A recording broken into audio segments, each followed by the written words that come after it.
attention and permission, I have the honour of presenting to you one of the most remarkable men in the world. How remarkable. He's sweating. And can you be surprised at that, gentlemen? Every day he commits to memory 50 new facts and remembers every one of them. Facts from history, from geography, from newspapers, from scientific books, millions and millions of them. Think of the strain involved by his prodigious feats. His feet ain't half as big as yours, Cully. I'm referring to his feats of memory. Oh. Test him, please. Ladies and gentlemen, ask him your questions, and he will answer you fully and freely. Mr. Memory. I ought to add, ladies and gentlemen, before retiring, that Mr. Memory has left his brain to the British Museum.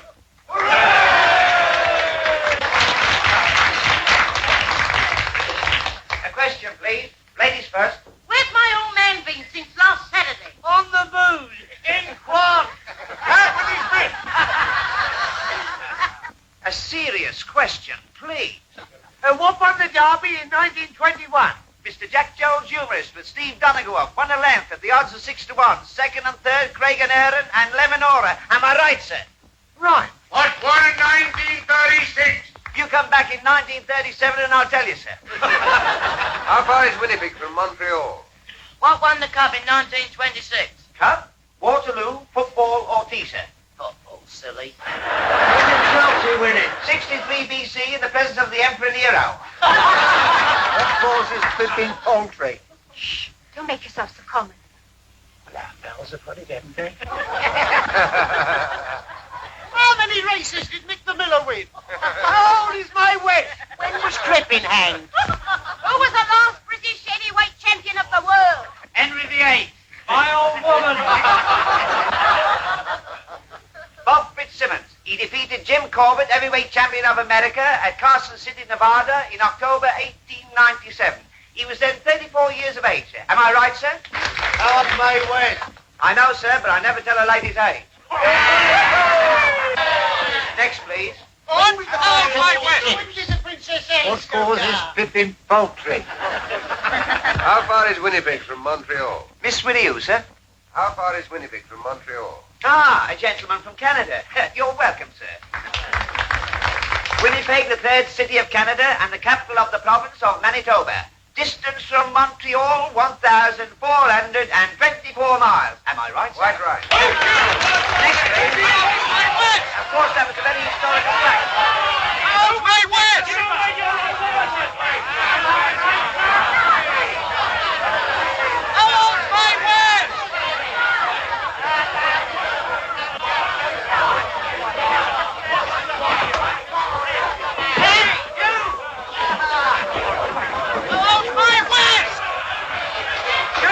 Gentlemen, please, do not at home.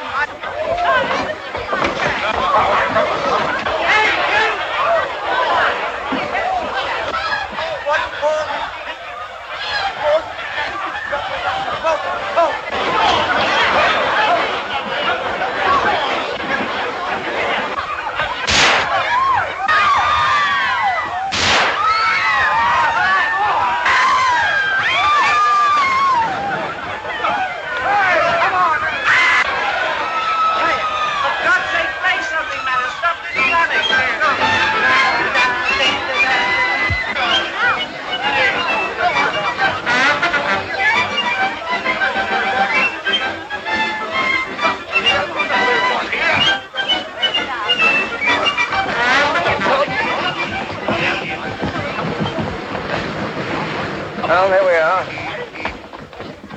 May I come home, monsieur? What's the idea? Well, I like to. Well, it's your funeral. Come on, then, there's a bus.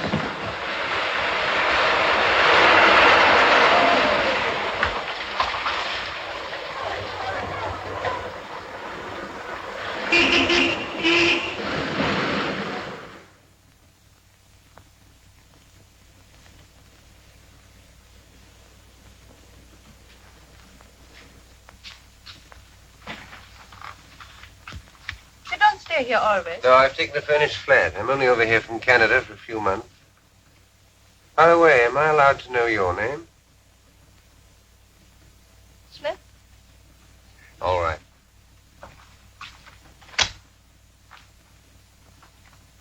Do you want to know more about me? What do you think I do for a living? Actress? Not in the way you mean. Chorus? No. I'm sorry. I'm a freelance. Out for adventure, eh? That's right. This way. I'm afraid you'll find my sitting room all upset. I've had the decorators in. Wait till I find the suite. Not yet.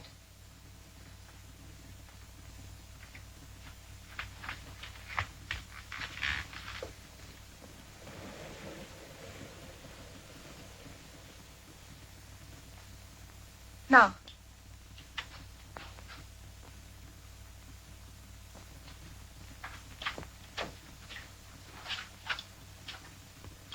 Mr. Hannay, would you be so very kind and turn that mirror with its face to the wall?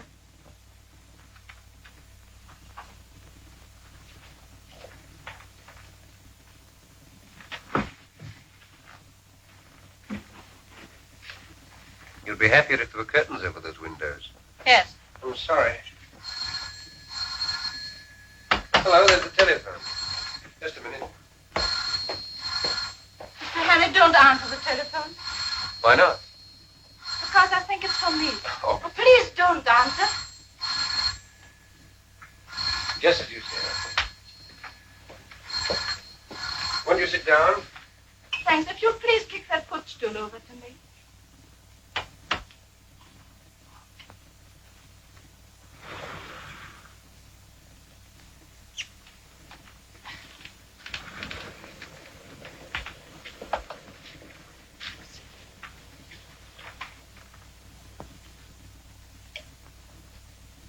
You needed that.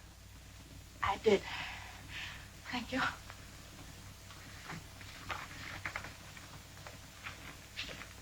I owe you an explanation. Well, don't bother about me. I'm nobody. We cannot talk here. All right.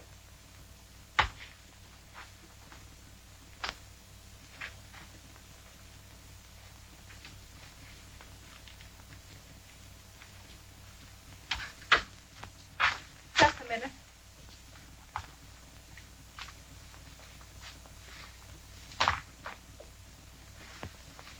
Okay. Mm-hmm. Cigarette. No, thank you. It's our friend again. Take no notice.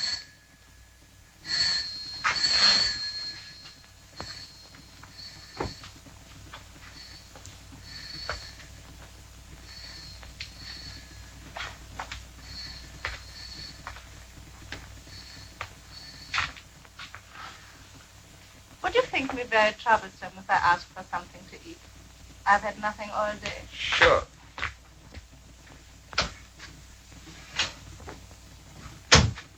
You like headache? Yes, please.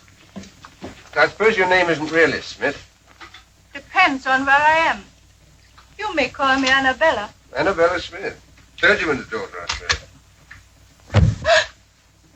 Hello, nervy? Upset with those shots tonight? I fired those shots.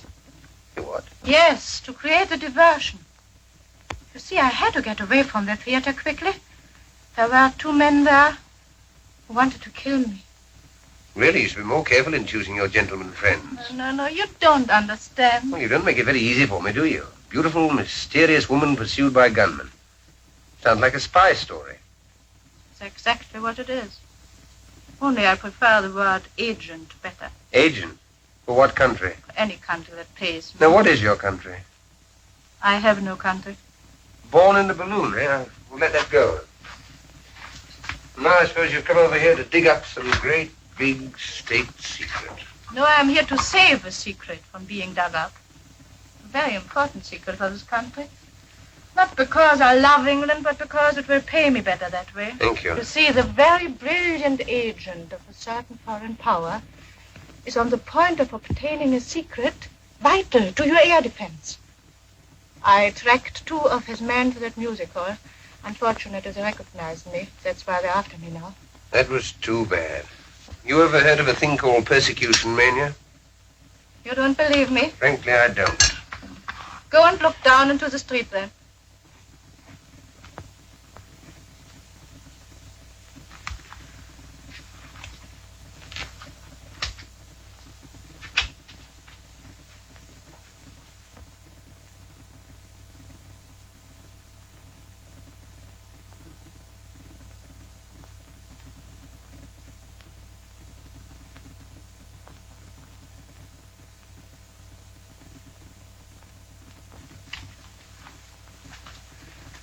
You win.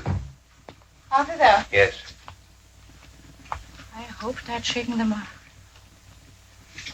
Listen, I'm going to tell you something which is not very healthy to know. But now that they have followed me here, you are in it as much as I am. How do you mean? Have you ever heard of the 39 steps? No, what's that, a pub? Never mind.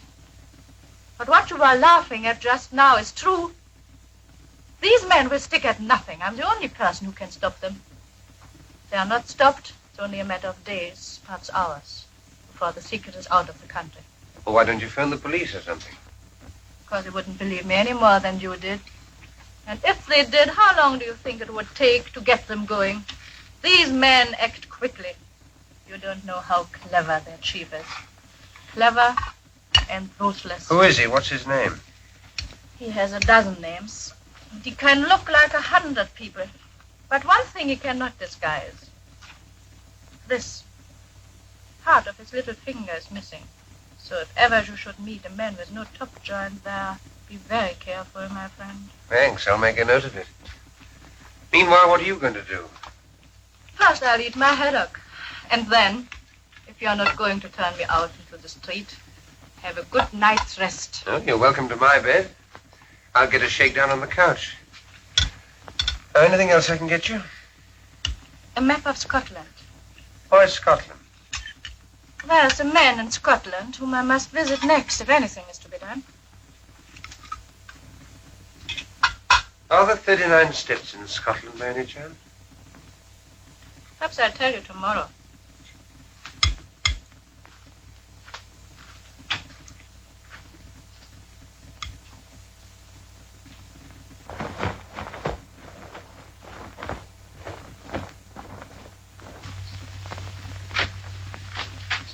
Clear out, Henry. They'll get you next.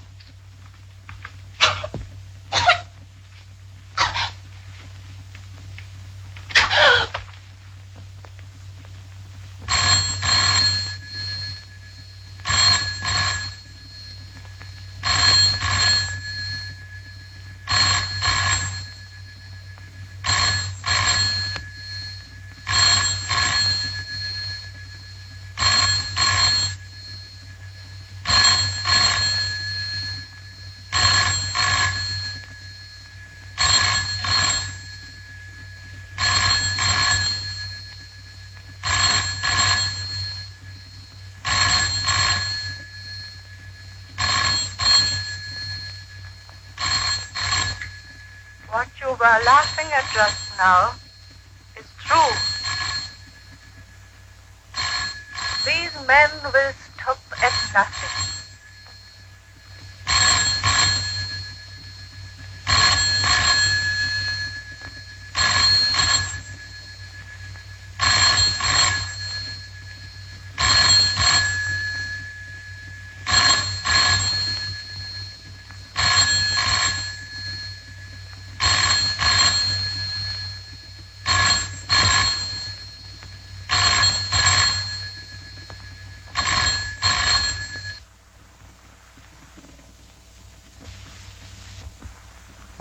There is a man in Scotland whom I must visit next if anything is to be done. It is only a matter of days, perhaps hours, before the secret is out of the country. The police would not believe me any more than you did. I tell you, these men act quickly. Quickly.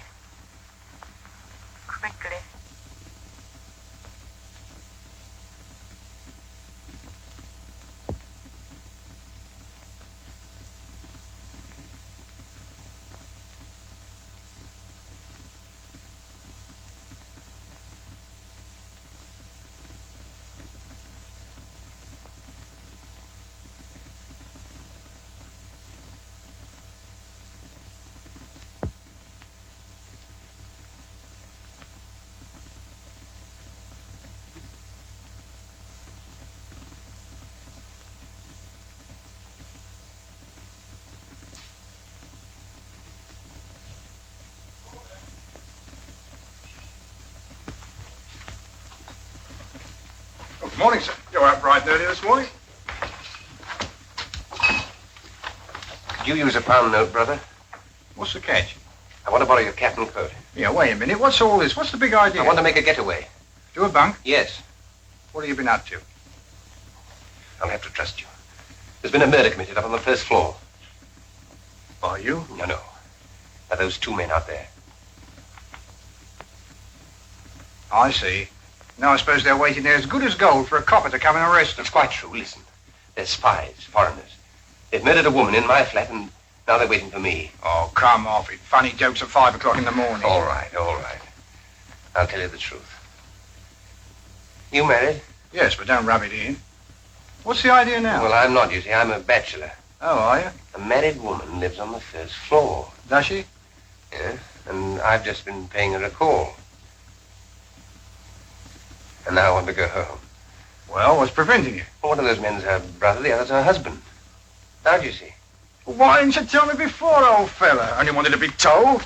Trying to kid me with a lot of tales about murders and foreigners. Here, put this on. Put on, my little lad. There you are. Take the pound. No, sir. You're welcome to it. You do the same for me one day. Leave the pony round the corner. So long, old sport. Goodbye, thank you.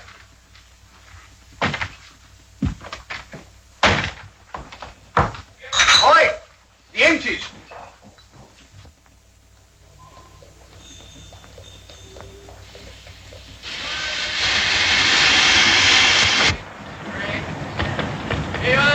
Magazine, chocolate, cigarette. What magazine?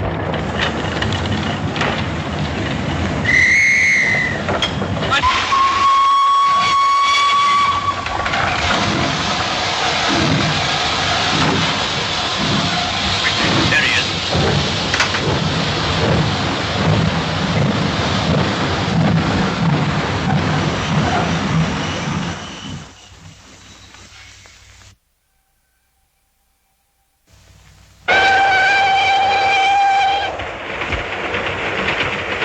Well, for one thing, they're much prettier than they were 20 years ago. More free.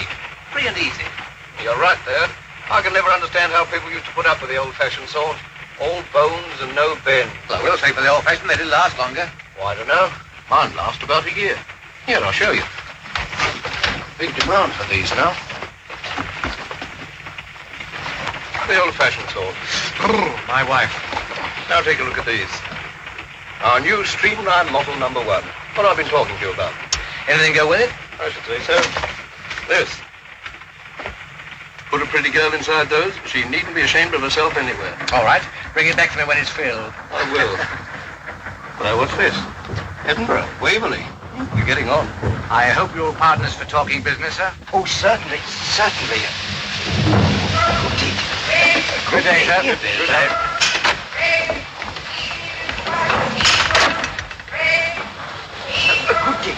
Broad-minded old geezer. I bet he's very good at charades. I wonder what won the 2 o'clock at Windsor. I don't know. Let's get a paper. Dispatch. Hey, son. Speaking of English, dispatch.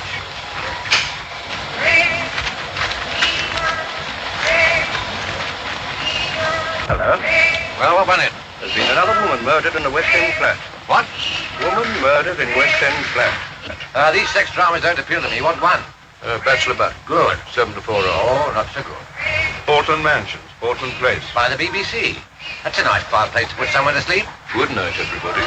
Good night. That's a good one. What was she like? One of the usual? A well-dressed woman of about 35, with a knife in her back. Lieutenant Richard Hannay is missing. You surprise me. At 7 o'clock this morning, the charwoman Elizabeth Briggs... Well, if that isn't the blasted limit. What's the matter now? Is there no honesty in this world at all? I ask you. The new Bodyline rubber panty corset. On sale today. McCutcheon Brothers, Princess Street. Price 17 and 9. Brassiere to match 4 and 11. Do you get that? The Bodyline. 1 and 3 cheaper than our Streamline. No use going to Aberdeen now. Might I have a look at your paper? Certainly.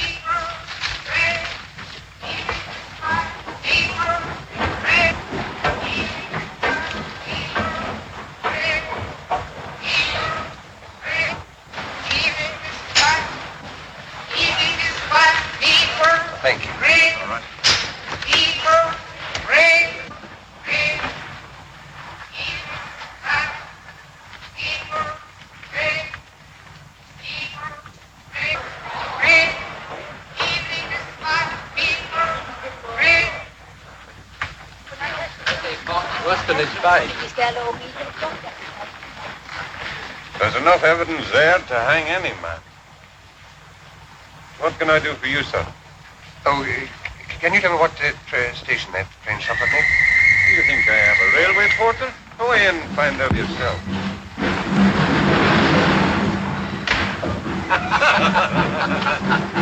I can think a better one than that, President. Well, you couldn't have it very funny. Well, you likely did. Have you heard the one about the young lady of Ongar? I don't know. I can't remember. Oh, you must hear that. There was a young lady of Ongar. Yeah,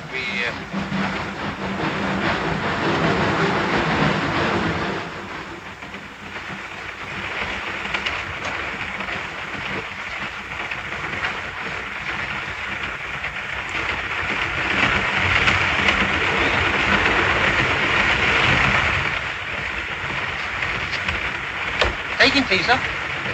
Thank you.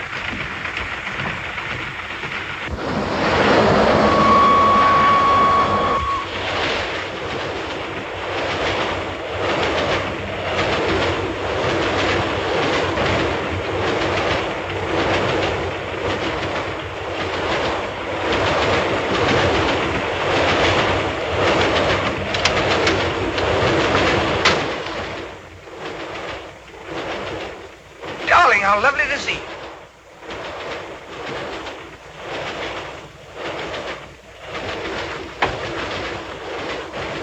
Young man having a free meal in there. I was desperate. I'm terribly sorry. I had to do it. Look here. My name's Henry. They're after me. I swear I'm innocent. You've got to help me. I've got to keep free for the next few days. Well, you see the men passing in the last few minutes. This is the man you want, I think. When we passed just now. This way in here and told me his name was Hanny. Is your name Hanny? No. Are you coming into tea, sir? I'll be right along.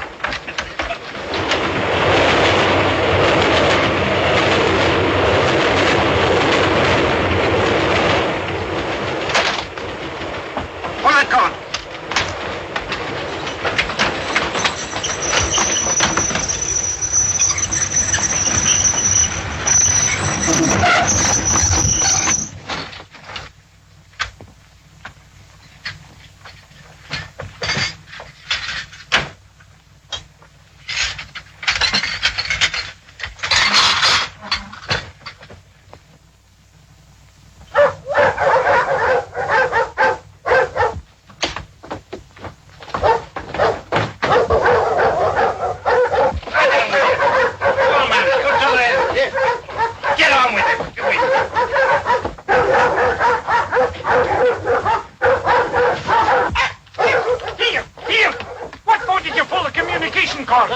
You old fool. It's against all the regulations to stop the train on the bridge. But a man jumped off. He's a murderer. We've got to chase him. Which way did he go? He must have jumped off here. I cannot see him. You sure he jumped? Anyway, I cannot wait here any longer. There he is, getting on the train. No, that's a passenger. It's he, I tell you. Come on with you then.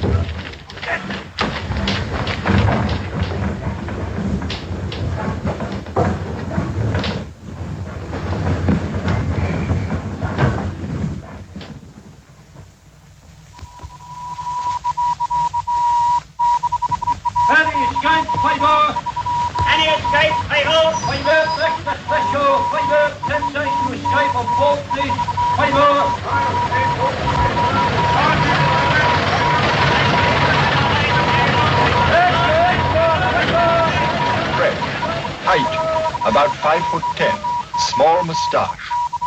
Last seen wearing a dark suit, but he may have obtained a change of clothing.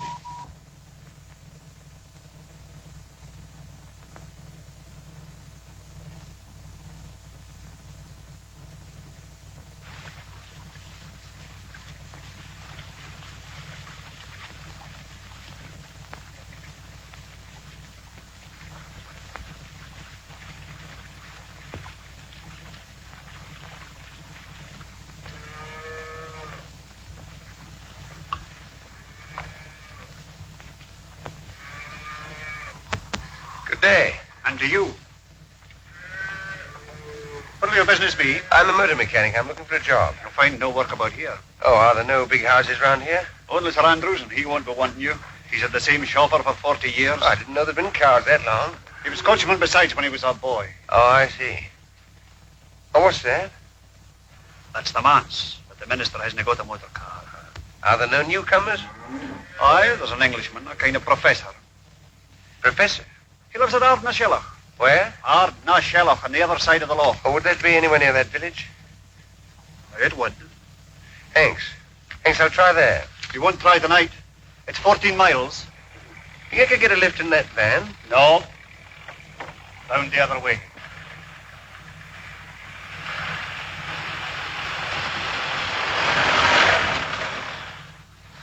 I guess you're right. Could you put me up for the night somehow? Free? Oh, no, I'll pay. All right.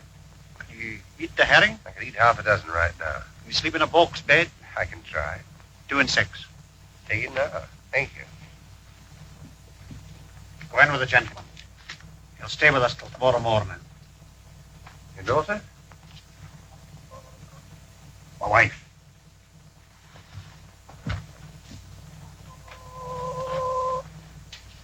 Will you no come in? Thank you.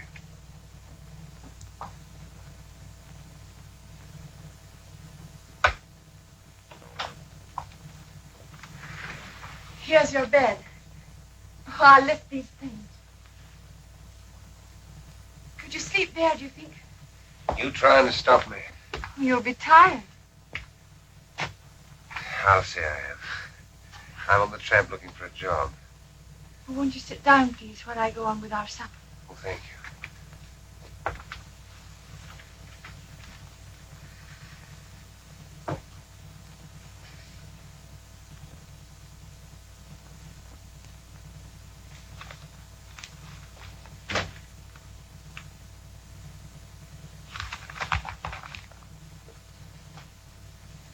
You been in these parts long? No, I'm from Glasgow. Did you ever see it? No. Oh, you should see Sauchiehall Street with all its fine shops. And Argyle Street on a Saturday night with the trams and the lights. And the cinema palaces and the crowd. It's Saturday night tonight. You certainly don't get those things out here. No.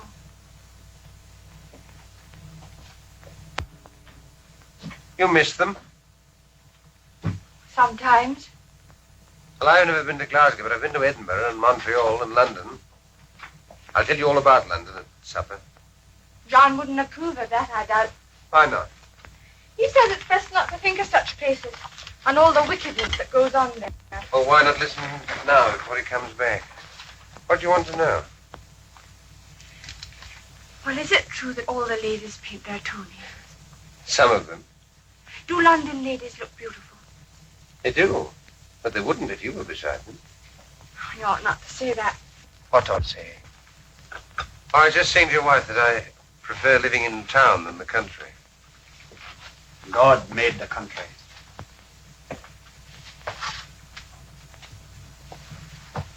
Is the supper ready, woman? Do you mind if I have a look at your paper? No, I don't mind. Thank you.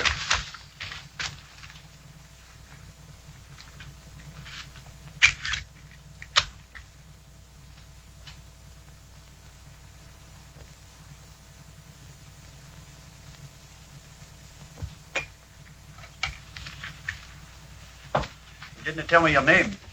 Oh, Hammond. Well, Mr. Hammond, if you'll put down that paper, I'll say a blessing. Yes, of course.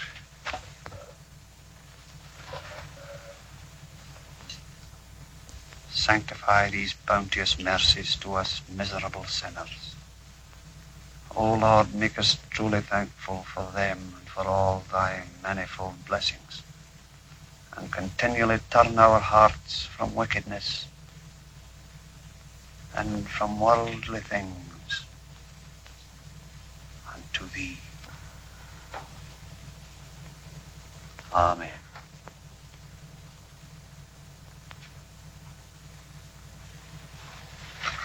Mind, I forgot to lock the barn.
there, a car is coming. That'll be the police. You best be going. Thank you. I was having such a grand sleep. Hurry up. Don't let them catch you. Pamela, I'll never forget you for doing this for me.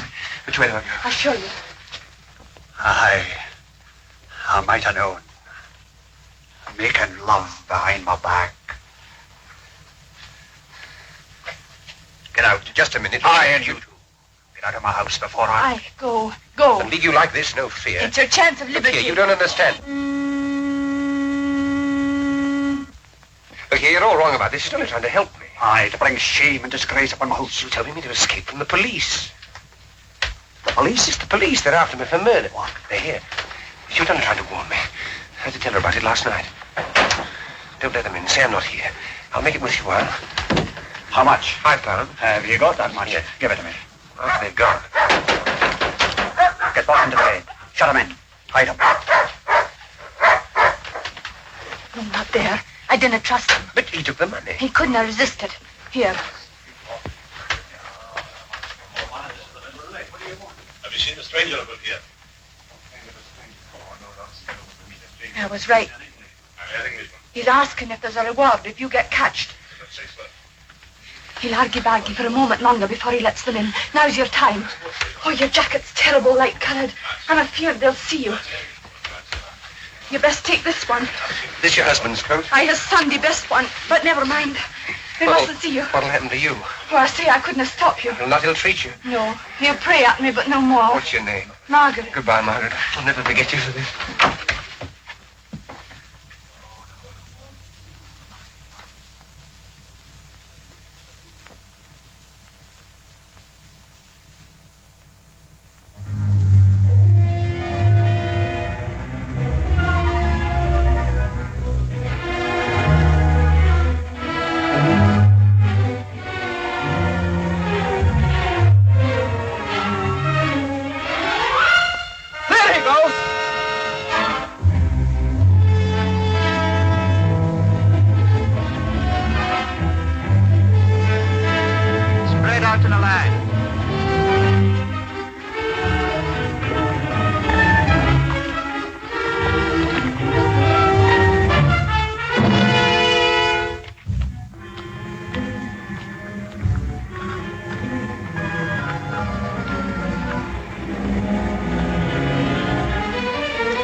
Master. What name shall I say, sir? Well, he wouldn't know my name. Ask him if he knows Miss Annabella Smith. Would you wait here, sir, while I Yes, call? all right.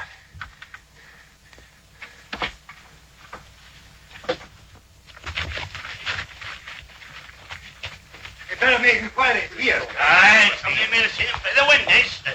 There's been a couple of motor cars here. Aye. Murders didn't pay calls in motor cars.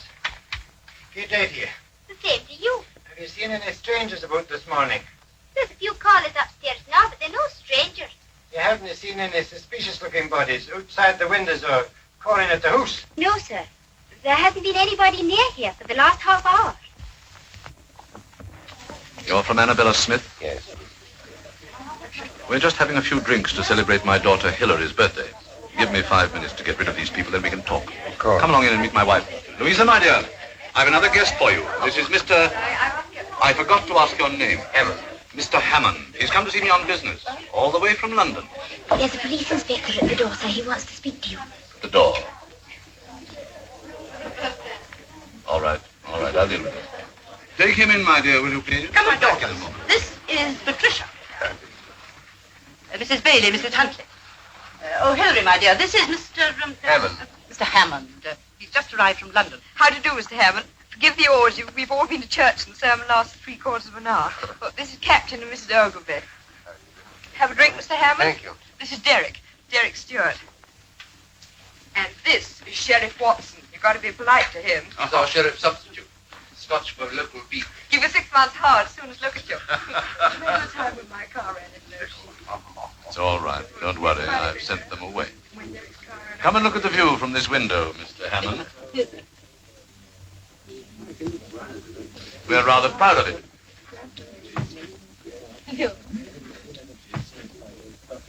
By the way, Sheriff, when are you going to catch that murderer? Murderer? What murderer? My dear, haven't you heard? Why, the man that stuck a carving knife into that woman in Portland Place last week. He's here in the district. Darling, how exciting. Well, somewhere about. He's been on the moors, Bridge of Orkney or somewhere. Sheriff Angel, why don't you catch him? Wouldn't like me to be stuck in the back with a carving knife, would you? Oh, it's no business of mine to catch him. You catch him, but I'll convict him. Is there a reward? Gracious, it's nearly 1 o'clock. Tim, we must get out of here. Professor wants his lunch. There's no hurry, my dear. Still, if you must go. Pat, ring for Captain Ogilvy's car, will you? Yes, sir. I'll take you with me. Come take out your car. Come and get another something to do. Well, whenever you do catch him, you'll find me at the sheriff's court at 10 every morning, so bring him along. Louisa, my dear, if you'll excuse us, Mr. Hammond and I want to have a chat before lunch.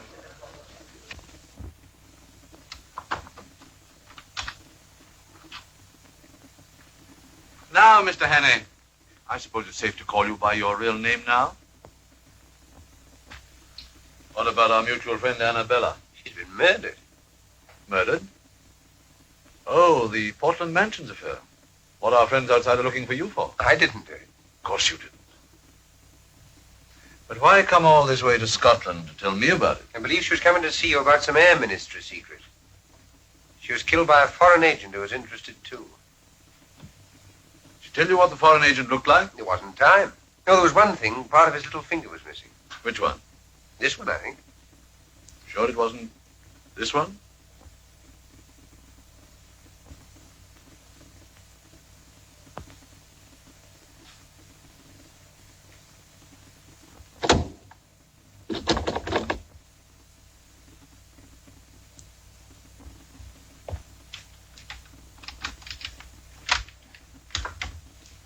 Lunch is ready, dear. I'm coming right away. Well, Mr. Hannay, I'm afraid I've been guilty of leading you down the garden path. Or should it be up? I never can remember. It seems to be the wrong garden, all right. Well, what are we going to do about it? That's just the point. What are we going to do about it? You see, I live here as a respectable citizen, and you must realize that my whole existence would be jeopardized if it became known that I'm not, what shall we say, not what I seem. Oh, Mr. Hannay, why have you come here? Why have you forced me into this difficult position? I can't lock you up in a room or anything like that. You see, there's my wife and daughters to think of. I don't know what to think. Really, I don't. What makes it doubly important that I shouldn't let you go is that I'm just about to convey some very vital information out of the country. Oh, yes, I've got it. I'm afraid poor Annabella would have been too late in any case. Well, that's that. Yes. What about it? What about what? About yourself. Seems to me there's only one way out. And what's that?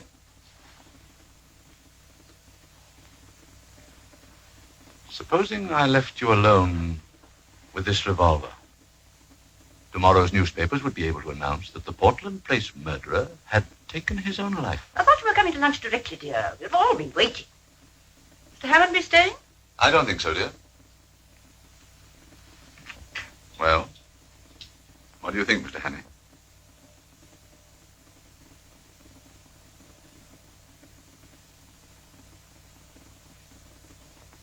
Well, I'm afraid you leave me no alternative.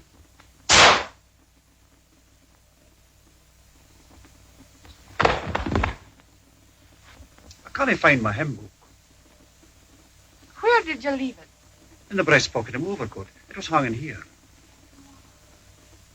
John, I'm afraid I gave it to that gentleman who was staying here that night.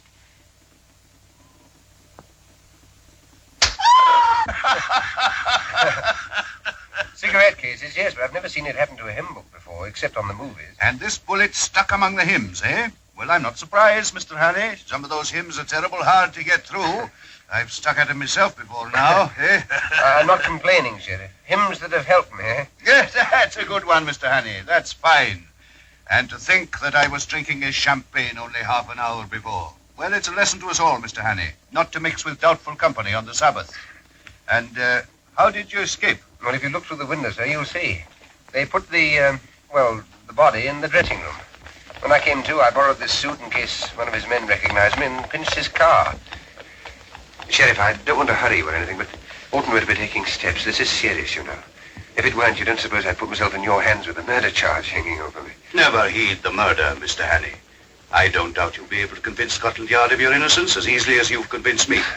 All I'll need will be a short statement that I can forward to the proper authority. Okay. I have someone coming over from the police station next door to take it down. Thank you, sir. Were you wishing to see me, Sheriff? Indeed I am. Do you think I enjoy playing for time with a murderer? Murderer? Certainly. Hannay, you're under arrest on the charge of willful murder of a woman unknown in Portland Mansions, London, on Tuesday last. Take him over to the county jail. Sheriff, you've heard my story. You must believe it. It's true. I tell you every word of it. Hannay, we're not so daft in Scotland as some smart Londoners may think. Do you think I believed your cock and bull story about the professor? Why, he's my best friend in the district. Give me Professor Jordan. If the professor didn't shoot me, where did that bullet come from? Oh, that's easy. From one of your pursuers on the moor. Isn't that so, Inspector? It is so, sir. I had a shot at him myself. I demand that you allow me to telephone to the High Commissioner for Canada in London. You better do that from London. You'll be there soon enough. It'll save you the cost of a trunk call.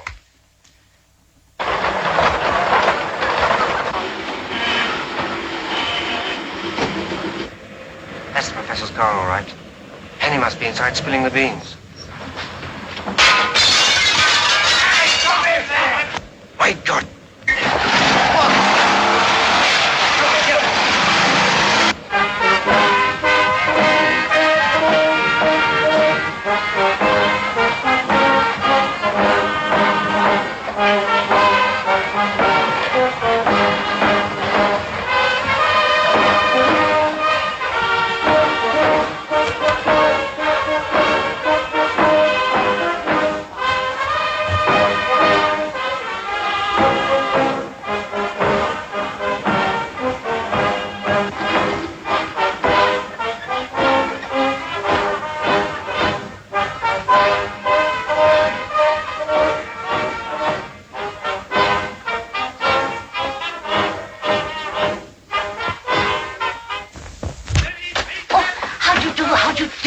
We're all waiting for you. Pamela's gone to meet you at the station. This way. This way. From our respected leader and standard-bearer himself, I welcome this opportunity of discussing with you another question vital to the import of our country at this critical and momentous hour. But first of all, as a preliminary to this, I shall occupy... You've occupied our much already.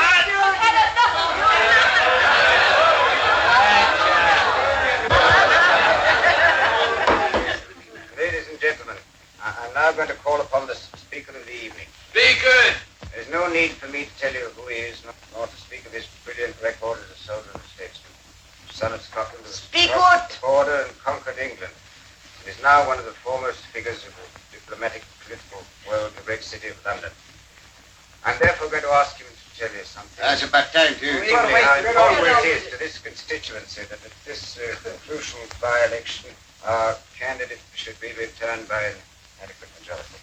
I now ask for Captain Fraser.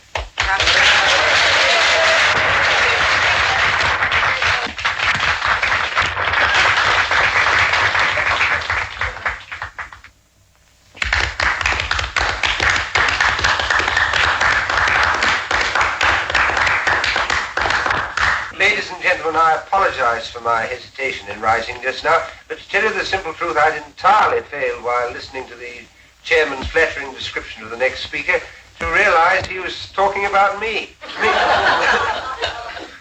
As for you, may I say from the bottom of my heart and with the utmost sincerity, how delighted and relieved I am to find myself in your presence at this moment.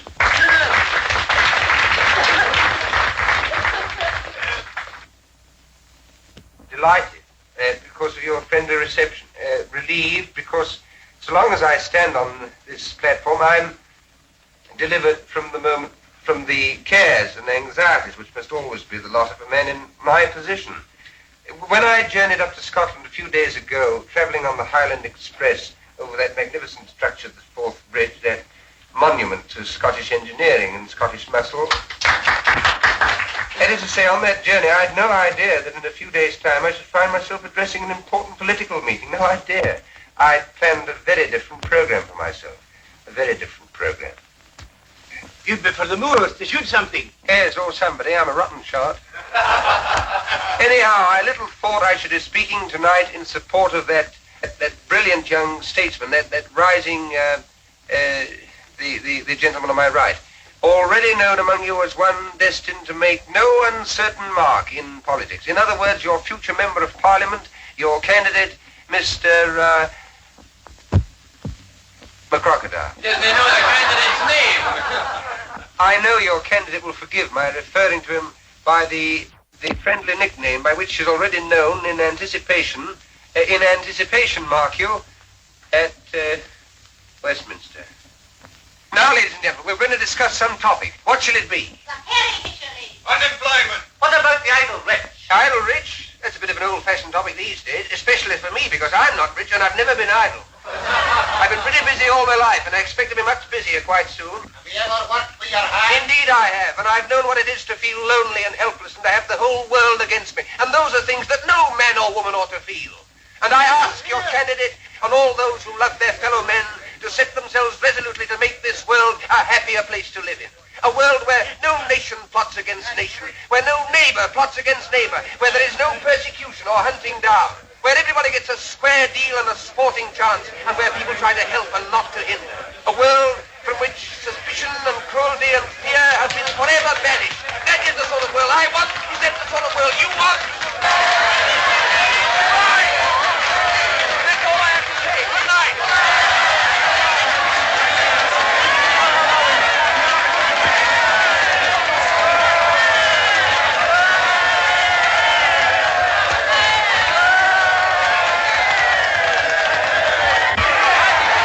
Going as long as I could for you. Well, you're certainly a difficult man to follow.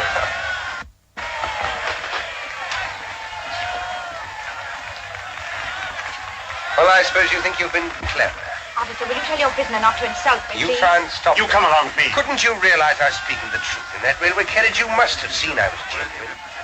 Well, whether you believe me or not, will you put a telephone call through to the High Commissioner for Canada in London and tell him an enormously important secret... That'll do now. An enormously important secret is being taken out of this country by a foreign agent. I can't do anything myself because of this fool of a detective. Has that penetrated? Right to the funny bone. Now tell me another one. Haven't you any sense at all? Put that call through, I beg of you, and refer them to me. Will you do this? No. Good night. I beg pardon, miss, but we should like you to come too. Whatever for? To identify the prisoner formally. Will you come to the police station? What? It's only for a few minutes. All right, if it's absolutely necessary, let's get it over. Must be the outcome of wise planning.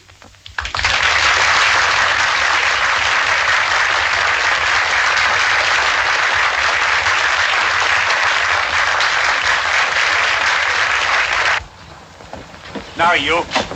Must I sit next to this man? It's only for a short time, miss. Well, be as quick as you can. All right.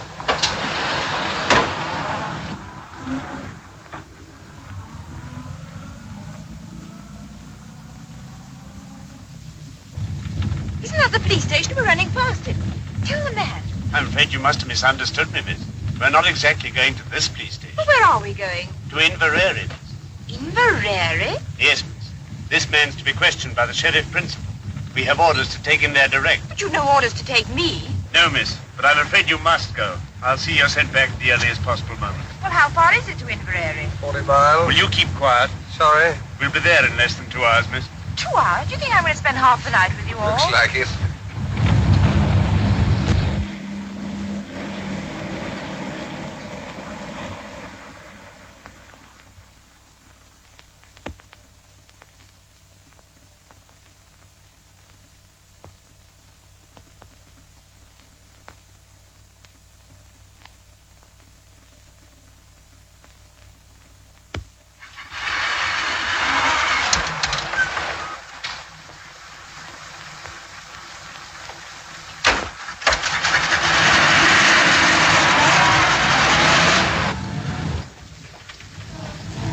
I'm going the wrong way. That's the way down to the south. Surely that's the way to Inverary. There's a bridge fallen down on that road, miss. We shall have to go round. The man knows the way.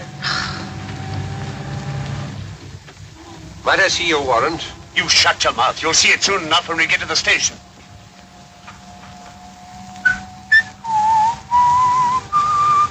Would you like to have a small bet with me, Pamela? All right, I'll have it with you, Sherlock. I'll lay you 100 to 1 that your sheriff principal is the top joint of his little finger missing. What about it? I win. Hello, what are we stopping for? Oh, it's a whole flock of detectives.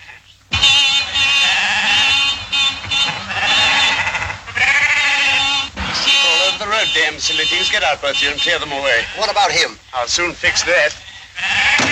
There, miss. Now you're a special constable. What's the idea? What are you As doing? long as you stay, he stays.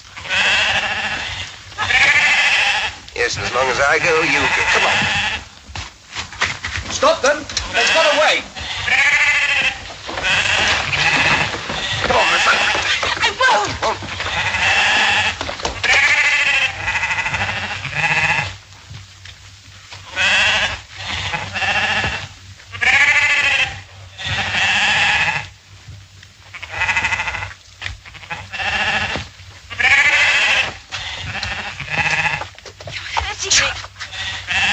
Keep it on that way.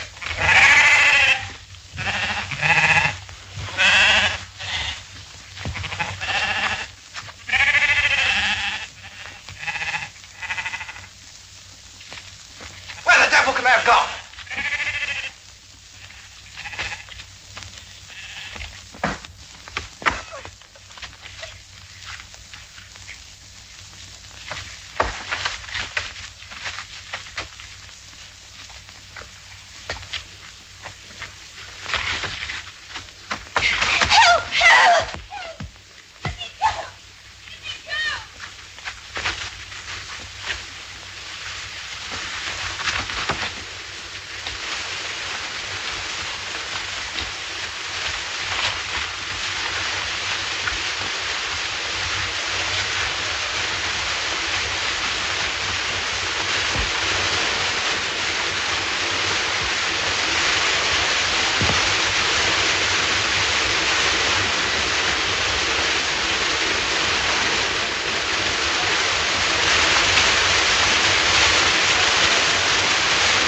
One nip out of you and I'll shoot you first, myself after. I mean that.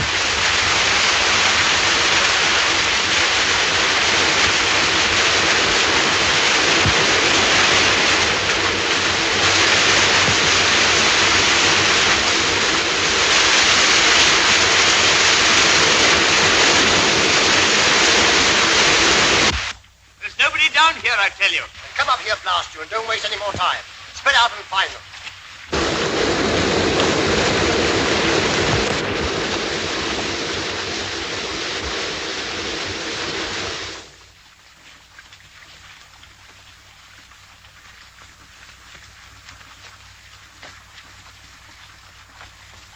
Must be a mile away by now.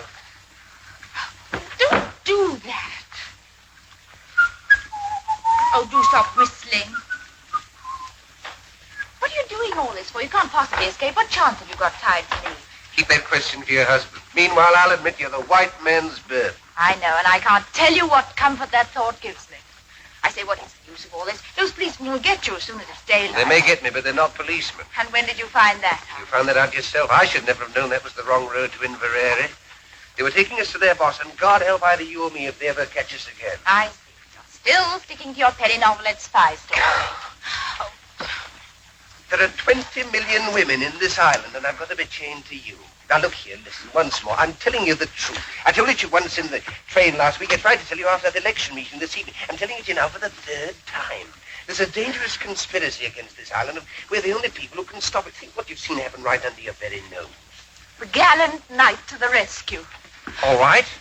Then I'm just a plain, common murderer. who stabbed an innocent, defenseless woman in the back not 4 days ago. How do you come out over that? I don't know how innocent you may be, but you're a woman and you're defenseless and you're alone on a desolate moor in the dark, manacled to a murderer who'd stop at nothing to get you off his hands. If that's the situation you prefer, have it, my lovely, and welcome. I'm not afraid of... For all you know, I may murder a woman a week. So listen to a bit of advice. From now on, do every single thing I tell you to do, and do it quick. You big bully. I like your pluck. Come on.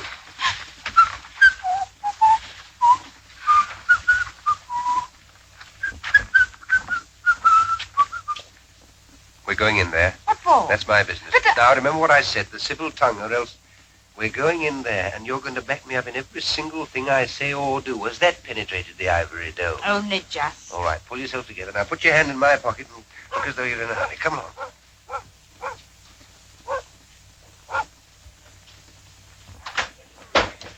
Oh, come away in, ma'am. Come away in, son. Oh, the young lady's terrible. Oh, yes, we had an accident with our car a few miles back. Oh, you'll be staying the night? Yes. We've just the one room left with the one bed in it. But you'll no be minding that. Oh, no. Quite the reverse. You're man and wife, I suppose. Oh, yes. Yes. Have you any luggage? No, we left that behind in the car. Oh, maybe I could lend the young lady a nightgown. Will you please to register? James, the book. Aye. I'll away up and light the fire for you. Will you be needing your supper? Oh, no, thank you. Just send up a large whiskey and soda and a few sandwiches. Oh, and a glass of milk. Oh, very well, sir. Can't write with my left hand, my dear, but I can shoot with it. You can guess what's in this pocket. Come on. Now, you shall sign, darling. The sooner you get used to writing your new name, the better. Now, off we go. Mr. and Mrs. Henry Hopkinson, the Hollyhocks, Hammersmith.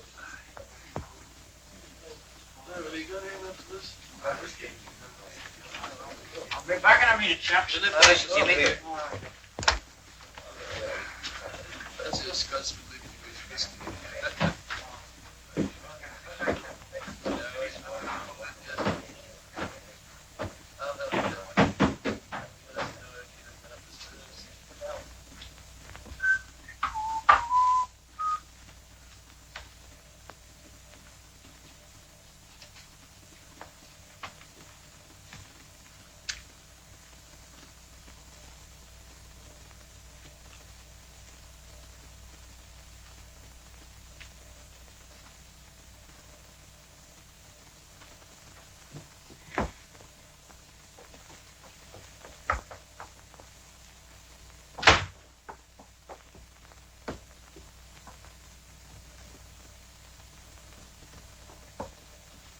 Now, dearie, off with that wet skirt of yours, and I'll have it dried in the kitchen. Oh, don't bother.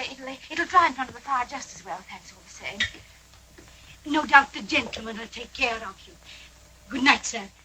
Good night. Good night. Good night. Is he married to her, do you think? I dinna ken and I dinna care. They're so terrible in love with each other. I tell you, I can't stand it any longer. I'm going to tell them the whole story. Want to hang me for a murder I never committed? As long as they hang you, I don't care whether you committed it or not. Let me go. Do you think I'm going to spend the whole night with you in this room? Of course you are. What else can you do? Come on. Can I come in, sir? Come in.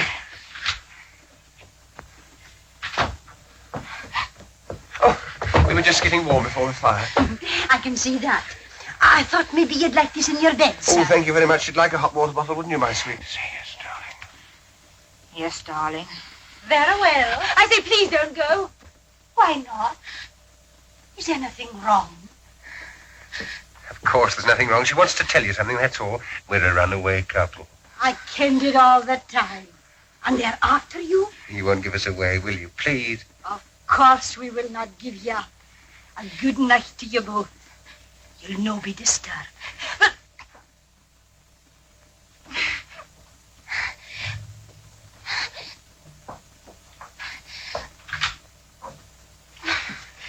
Thank God for a bite to eat. Come along. There you are.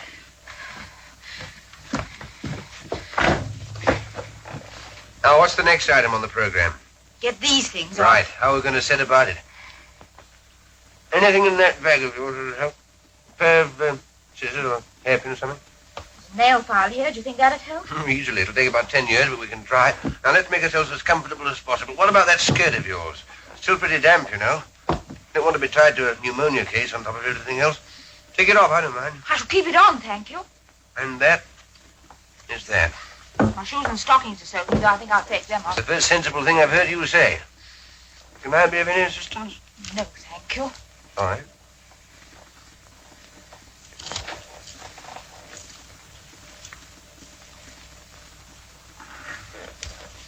Here, hold it. Oh, yes.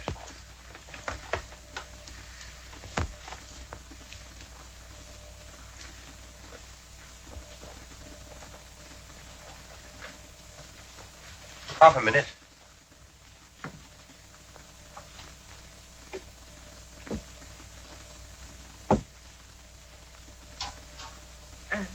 Thank you. Don't mention it. Do you like your milk now? No, thank you. I'll wait a little. All right. Cheerio. That's better. Now, your feet quite warm again? Yes, thanks. Oh, come on. Now, will you kindly place yourself on the operating table? All right. Nobody's going to hurt you. This is Armistice Day.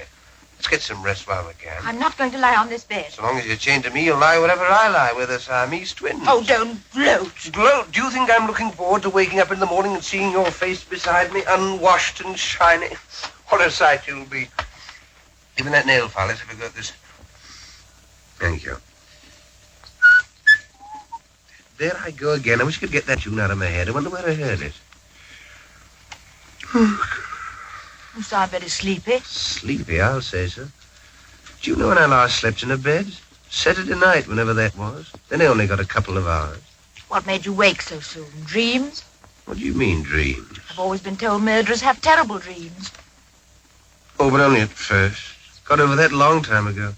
When I first took to crime, I was quite squeamish about it. I was a most sensitive child. You surprise me. Used to wake up in the middle of the night screaming, thinking the police were after me, but one gets hardened. How did you start? Oh, quite a small way, like most of us. Pilfering pennies from other children's lockers at school, and a little pocket picking, then a spot of car pinching, and smash and grab, and so on to plain burglary. Killed my first man when I was 19. And in years to come, you'll be able to take your grandchildren to Madame Tussauds and point me out. Which section? Oh, it's early to say. I'm still young. But I'll be there all right in one department or another. Yes, you'll point me out and say, Chicks, if I were to tell you how matey I once was with that gentleman, you'd be the matter. You're pinching my wrist with his hand. Oh, sorry. Talking of Madame Tussauds, that's how it all began. What began? My career of crime. All hereditary. Great-uncle Penruddock. Who was he? My good girl, where were you brought up? Never heard of my great-uncle Penruddock, Cornish Bluebeard. Got it all from him. I thought your family came from Canada. No, that's where they went, after the Penruddock incident. And he murdered 3 wives and got away with it, but his third mother-in-law got the goods on him and tried to have him arrested. Did she succeed? No. He was too quick for her. Took her for a walk to Land's End and shoved her over into the Atlantic Ocean. He's in Madame Tussauds all right, and there's no doubt about his department. You must go down and see him sometime. Can't mistake him. Third on the left as you go in, red whiskers and a hair lip. And that lady is the sad story of my life. Poor orphan boy who never had a chance.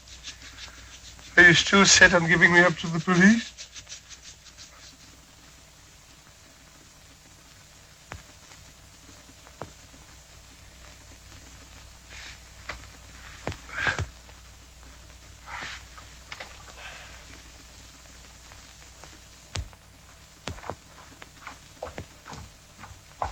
You're sure everything's going to be quite all right? Bound to be. He can't have much time. As soon as I picked up... You know what? I'll clear out of the country. Be careful. Quiet me.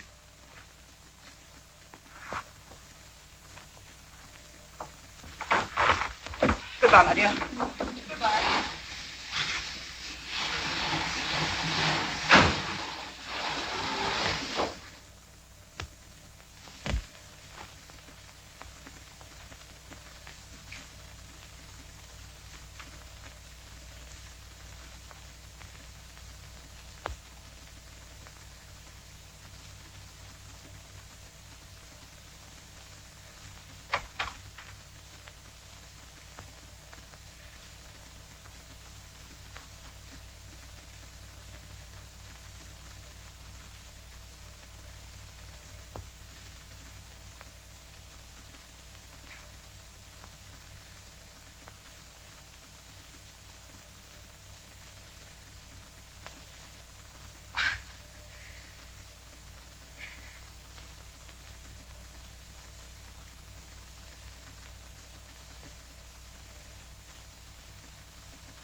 speak to Mrs. Jordan, then. Is that Mrs. Jordan? Oh, he's gone to London already, has he? If you could manage it, I'd like that whiskey hot. Oh, I'll away and get the hot water. No, he dodged down the side street and the police went the wrong way. The girl handed him over to us thinking we were detectives. We had to take her as well procedure for everything. Very good, ma'am. I see. Yes, ma'am. Well? The old man's got the wind up. He's cleared out already. What over for? Thought it too dangerous with Hanny on the loose. He's warning the whole 39 steps. Has he got the, you know? Yes. He's picking up our friend at the London Palladium on the way out. Yes, Tony. That'll be half a crown. And the phone call? Oh, we'll see a shilling.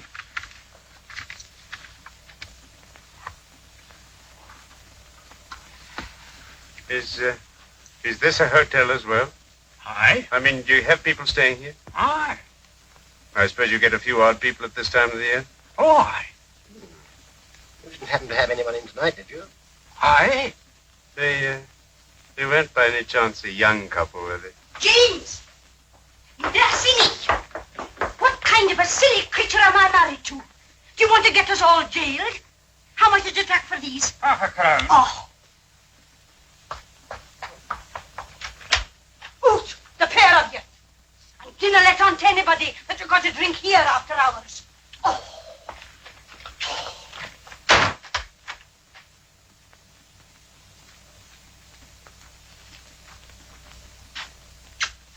You old fool, you. You wouldn't give away a young couple, would you?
Morning. What's the idea? How did we get out of these?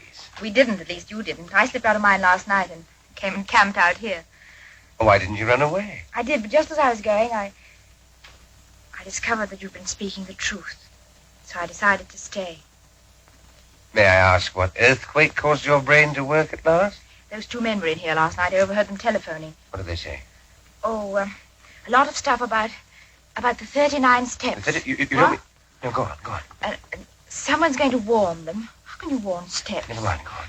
Oh, yes, and there was another thing. Someone's got scared and is clearing out. And, oh, yes, I know. And it's picking up someone at the London Palladium. London Palladium? Is that the professor? Our friend with the little finger missing? What does he want to go there for?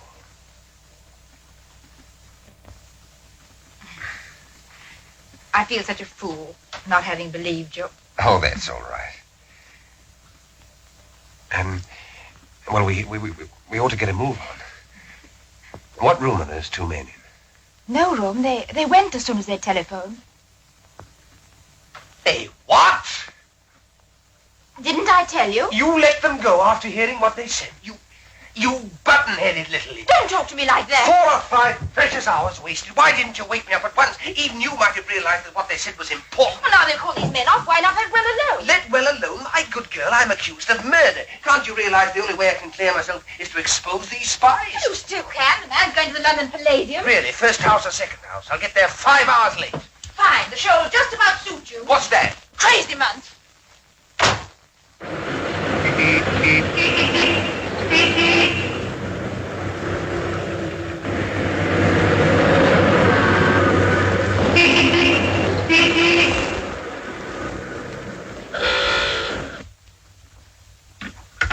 You're quite right, madam. It's true the Air Ministry has got a new thing quite a lot of people are interested in. But they are positive that no papers are missing about it that will be of any use to a spy. But I tell you, I'm quite certain about it. There's a man leaving the country tonight with something. Since you phoned to us from Scotland this morning, we've made the minutest inquiries.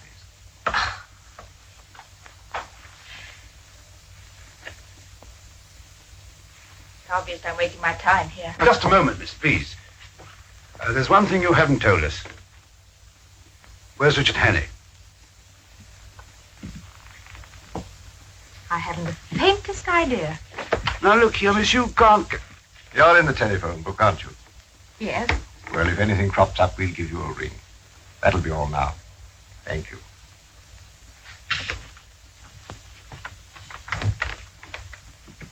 Tell Archer and Seagrave to get another taxi and follow that girl. She'll lead us to Hannay, all right.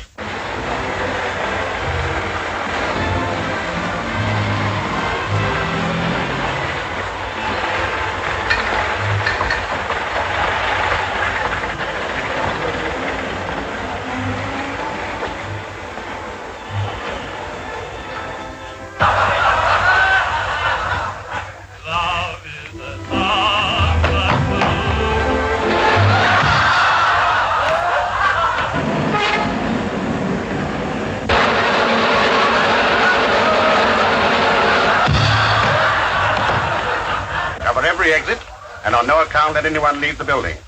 Now, you two men go in the orchestra pit. Ladies and gentlemen, we shall now sing.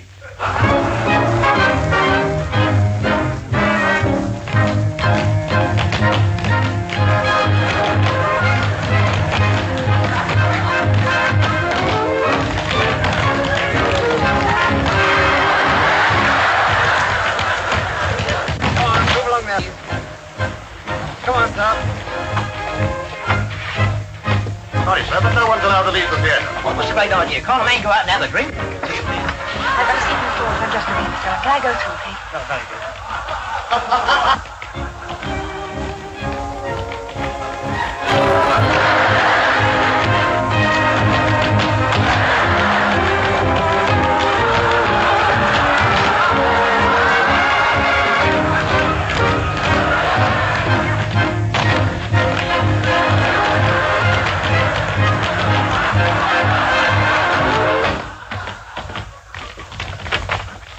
Seen him. She's on her way down to the store. Now, sir.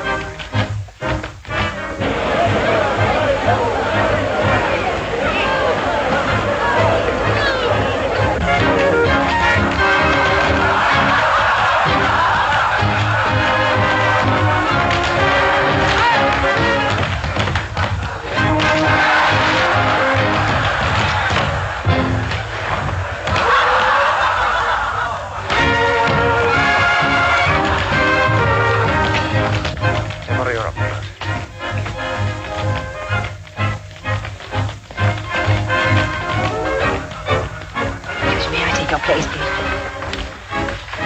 What are you doing here? Listen, I found him. He's up in that box. But you can't do anything about it. I've been to Scotland Yard. Nothing whatever has been stolen from the Air Ministry. They're absolutely certain about it. But you heard those men say it got him. There he is. Shall we take him now, sir, or wait till the interval? Well, what you going to do with nothing missing? There's an end to it.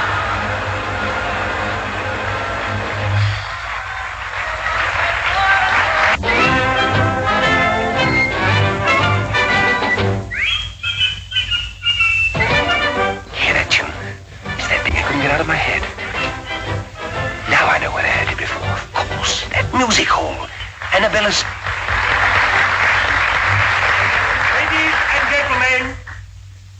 kind attention and permission, I have now the honor to present to you one of the most remarkable men in the world. It's the same little man. Every day he commits to memory 50 new facts and remembers every one of them. Facts from history, from geography, from newspapers, from scientific textbooks. Millions and millions of them down to the smallest detail. Test him, ladies and gentlemen. Ask him any question. I've got it. Of course there are no papers missing. All the information's inside Memory's head. Mr. Memory. But I still don't understand. Don't you see? The details of that air minister's secret were borrowed, memorized by this little man, and then replaced before anyone could find out. That's why he is here tonight, to take Memory out of the country after the show. But surely some gentleman here would like to speak to you. Question, please. Question, please. Where's the boat race? When Miss Florence Nightingale died. What is the height of the aircraft station? You, Richard Hannay. Listen, there's something you ought to know. Keep Hannay, come along quietly. Yes, but look here, that man on the stage, Now, look here, old man, you don't want to cause any trouble and spoil people's entertainment. Where's the capital of... What are the 39 steps? Come on, answer up! What are the 39 steps? The 39 Steps is an organization of spies, collecting information on behalf of the Foreign Office of...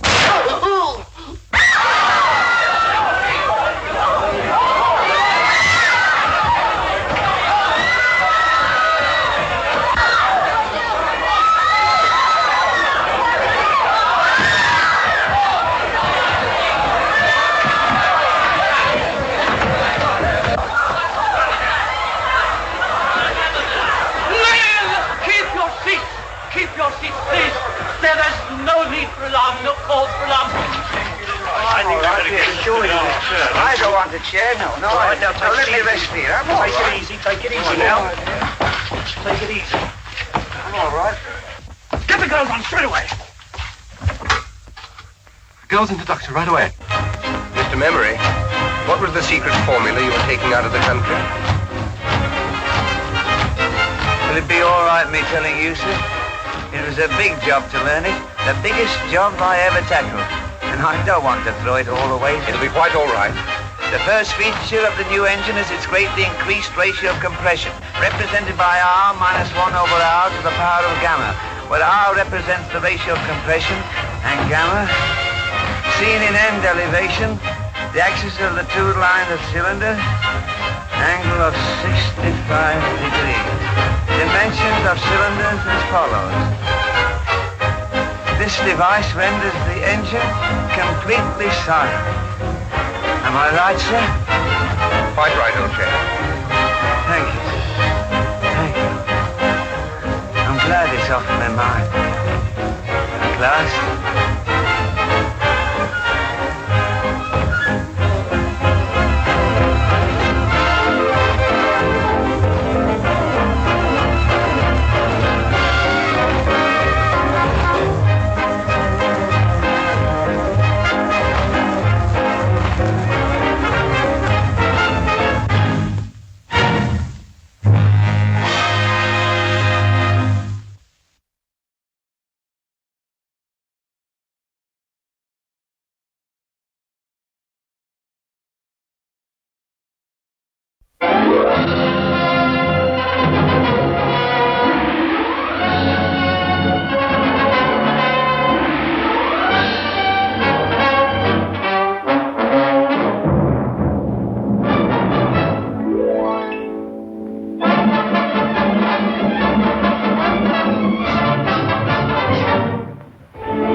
Team. man. Don't shout, I tell you. Don't shout. I'll shout if I want to. Who's to prevent me from shouting? Listen to me. Why won't you listen? You're a liar. A liar. You lied when you married me, and you lied to get rid of me. You're a liar and a cheat. That's enough of that. Get out of here. That's a nice thing for a wife to say. I'm nothing of the sort. Oh, yes, you are. And you're not going to get rid of me with your silly Reno divorce. You're my wife. Well, what about it? And I'm not going to have any boys hanging round. What do you mean? Oh, you can't fool me. I've watched him. I followed him down here. Saw him come in. Don't be a fool. That boy's A liar. Liar. Why won't you listen? Because I'm not an idiot. You quit me 8 years ago to go on the screen. I, who worked for you, took you out of the chorus, lifted you out of the gutter. Now you spend your time going around with boys, you. Go on, say it, say it.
No, it's a mermaid. Keep quiet. This woman was never drowned. She was strangled with this belt. Oh. Keep back there, everybody, please. Now then, which of you found the body first? I did. No, he didn't. We did. Both of you? Elsie saw it first, that's right. But he says he did. Well, he didn't.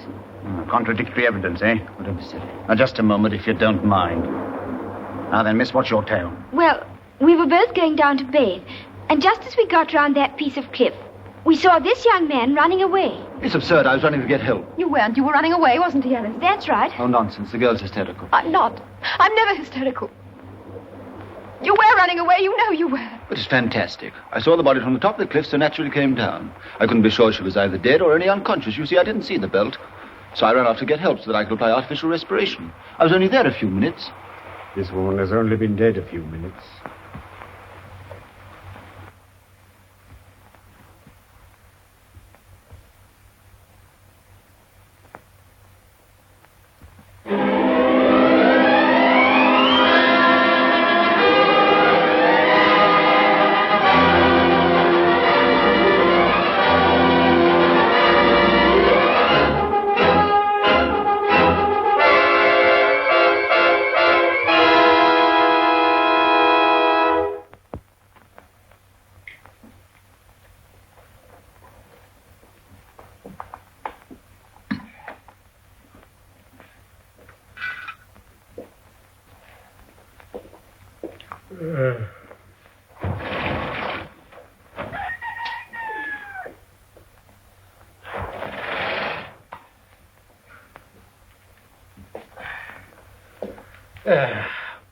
Well, it's time we got this thing finished. Now, is this belt yours or isn't it? For the 100th time, I tell you it isn't. How do you know it isn't? You've already admitted that you've got a raincoat. Don't put down got, but had a raincoat. Which you've lost. No, not lost, which I had stolen. Why do you try and twist everything I say? Don't get excited, old man. It's only a formality. You had it stolen. Let it go at that. When was it stolen? Well, I can't remember. You see, I left it in the car and went in to get some cigarettes. When I came back, it was gone. You mean it just went into thin air? What sort of a place was this? A common shelter called Tom's Hat. All right, we'll let that go. Now, did you know the dead woman well? Yes, fairly well. I knew her in America. Would it be unfair to suggest that you were especially good friends? Mr. Kent means her lover. Be damned unfair. Then we can put down that you were friends, good friends. Oh, put down what you like. Were you good enough friends to discuss money? What's the idea? We discussed money 3 years ago when I sold her a story. She paid me in good, hard cash. I received money from her on former occasions. Talking of money, would it be accurate to say that you were not well off? More than accurate. It'd be perfectly true. Would it? Considering the fact that she's left you £1,200 in her will?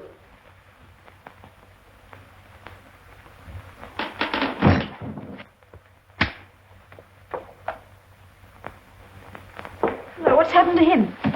Passed out or pretended to. Of course he's passed out. I've been told that a mile off. What's that for? To put under his head, of course. That's not good. Sit him up and hold his head down. Here, give me a hand. Go and get some brandy. You seem to be pretty good at this sort of thing. Yes, I learned something by being a go guide. Did you learn that slapping trick in the guides, too? No, I learned that from riding in cars with detectives. Did you do that to detectives' ears as well? No, I got this from a boxer's dressing room. Brings them round like fun. Bit painful, isn't it? You don't notice it when you've had the rest of your face bashed in. Oh, I say, we weren't as brutal as all that, you know. Here, give me the brandy, I'll do it. He'll be all right in a minute. What have you been doing to him? No, he's all right. Don't waste your sympathy on him, Miss Burgoyne. Is he guilty? No idea yet. Shouldn't think so. He doesn't look like a criminal. Don't let looks influence you, young lady. I don't. Anyway, he's not my type at all. What the devil happened? You passed out. Don't be ridiculous. I've never passed out. What do you mean? Well, there was something very much like it. Don't worry, you'll be all right.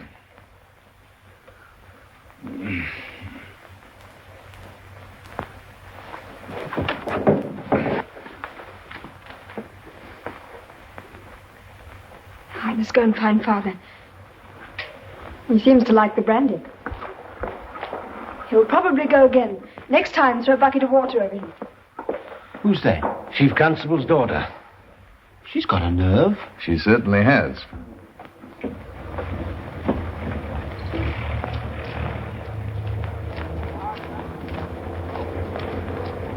Only evidence Hello, arrest. Father. That's right, sir. His proceedings will be quite formal. Well, in that case, I can't understand why they question him half the night. I think Scotland Yard men have their own methods, sir. Is there someone decent to represent him? I think they've got Mr. Biggs, sir. Talk sense, Inspector. Well, there was no one else, sir. All right. Where have you been? We're just snooping around. I left my papers in the car. Go on. Go and get them for me, will you? Get it yourself. Well, in the ordinary way, I would. If I've seen standing beside that thing, I'd have to resign. Shouldn't be such a disgusting snob, Father. Besides, it's almost human. You ought to love it. And will you ask it very politely to move? It's blocking the entrance to the court.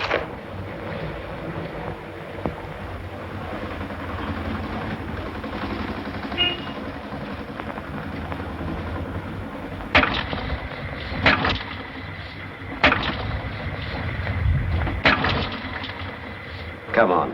Sorry, I can't help you some other time, perhaps. Now then, come on. Try giving it some brandy.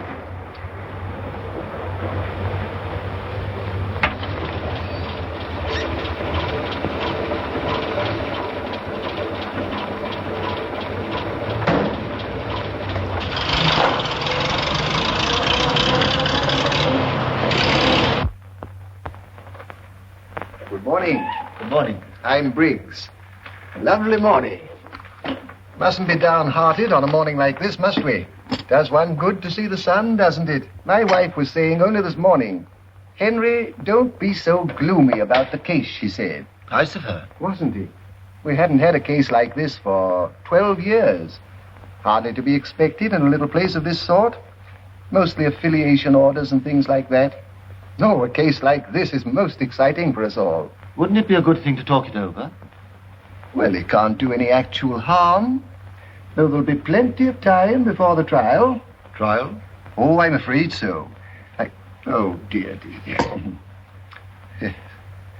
Well, now, where was I? Oh, yes. Yes, well, now... Well, it doesn't look too good, does it? However, we mustn't be depressed about it. Now, take this point. Those two girls that saw you running away. Why were you running away? I wasn't. No? Oh, well, it certainly looked very like it. I mean, that's going to be very hard to explain away. Like the money that poor dead creature left you.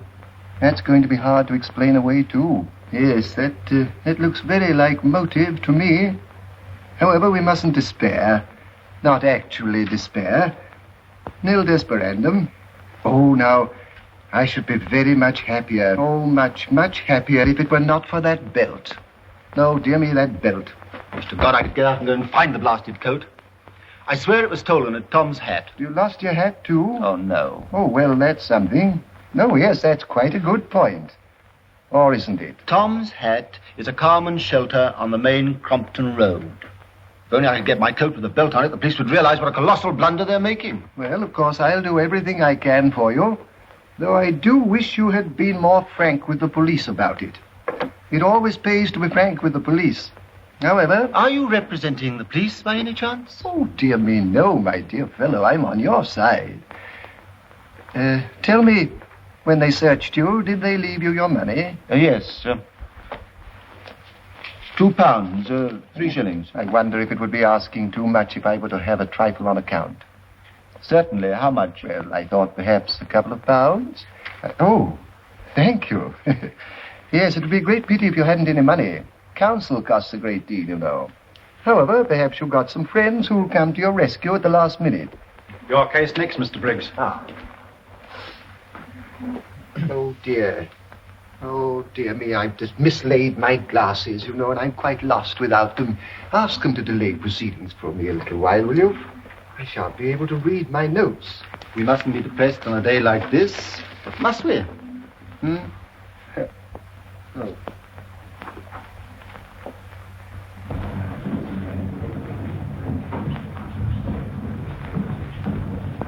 Hold on a minute, the other case is just finished. Yes. Well, we needn't go into that. Mrs. Vessons, do you really want a separation order? Oh, no, sir, but I don't want him to carry on at me so bad. Vessons, will you promise me to behave yourself in future? Aye, I will, sir. Maybe I were a bit hasty. Yes, well, I shall bind you over to keep the peace for 6 months. Oh, sir, can't you make it 8 months to carry me over Christmas? No. That'll do. Next case, please. Come straight home. I'm off to see an old pal. Yeah, and your old pal's the king's Oh, Joey! Hey. Here, this is the wrong man.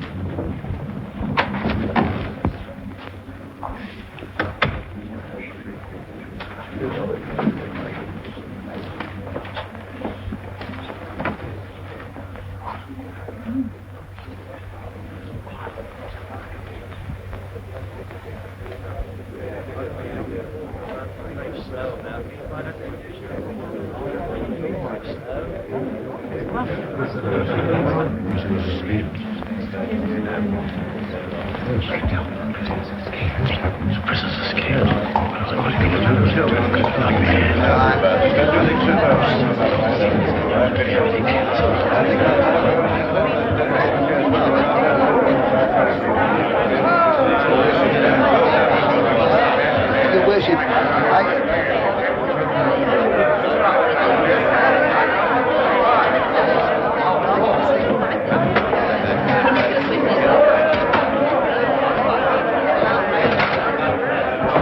Now then, you lot, run down to the spinney at once. 3 of us around it, another one search the spinney. Look for a murder and a spinning on me. Oh, afraid, are you? Oh, no, not a fool. Well, take 2 others with you. Here, you 2, and you with the spectacles. Go down to Bingley Lane, that'll take you to the high road. You're better lucky to be making for that. 1 each side of the fence, and 1 up the road.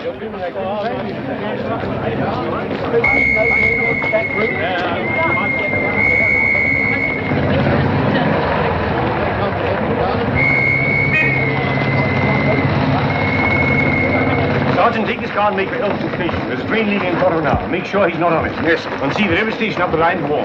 Right, sir. Will you drive it? Drive everything, sir. Oh, but Papa... All right, Erica, the sergeant will do it. Yes, but the thing to do is to put the... It's all right, miss. You leave it to us. Yes, but don't you see, you've got to... Sometimes these get a bit cold. What's the string doing? Oh, yes, the toe gets so good you can't stop without that. Crank her up again. Let's see, jump on the run for it.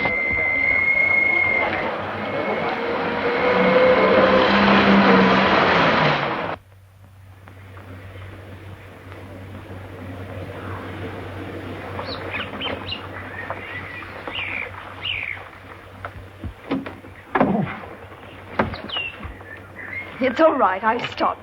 I thought you must have, miss. It wasn't very uphill. No, we'll never catch him this way. You two go on your own. What about you, miss? Oh, I'll be all right. I'll find some petrol somewhere.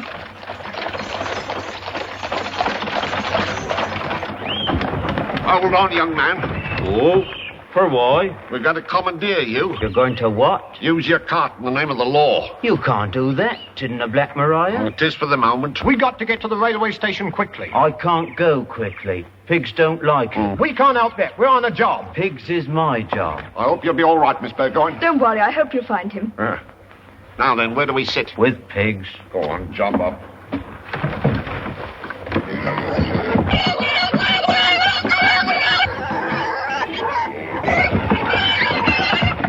Can't you give us a bit more room? Cart don't reckon to hold more than 10 pigs. Come on.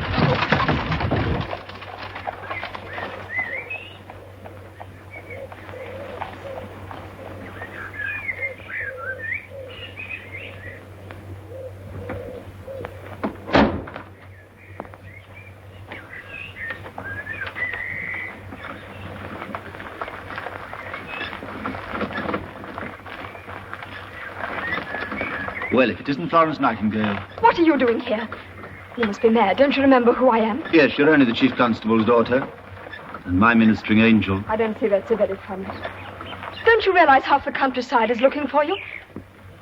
So am I, for that matter. Yes, now that you've found me, I insist upon helping you. I'm determined to push this old crock at any rate as far as the petrol station. What do you mean, old crock? Oh, you're crazy. You haven't a hope of escaping. I shall have to tell the police at once. Well, there's one thing you should do. What? Thank me for pushing the car. Thank you. So you should, especially as I'm doing all the work.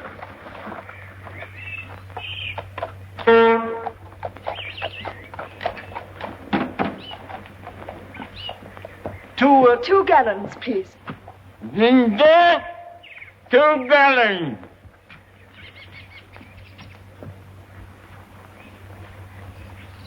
Heard about the escaped man? He's wanted by the police. Really? Just had a police car stop here for a fill-up. If you see that fella, you might tell him to keep on escaping. Good for business. I certainly will. Oi, Dad! Dad! Oi! Thanks.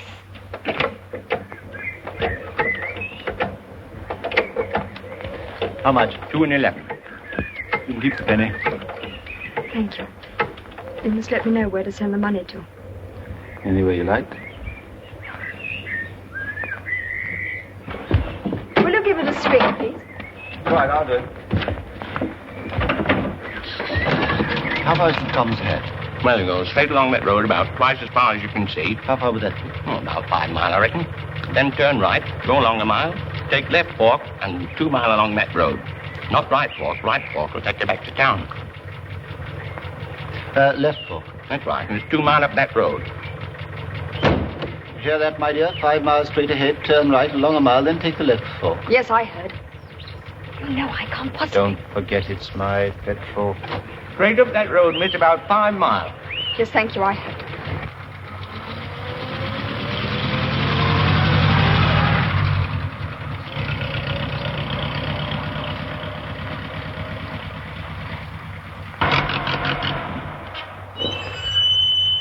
This isn't Tom's Head. Will you please get out? Why? Because it's my car. May seem a good reason to you, but it doesn't to me. Apart from that, it's the best thing you can do.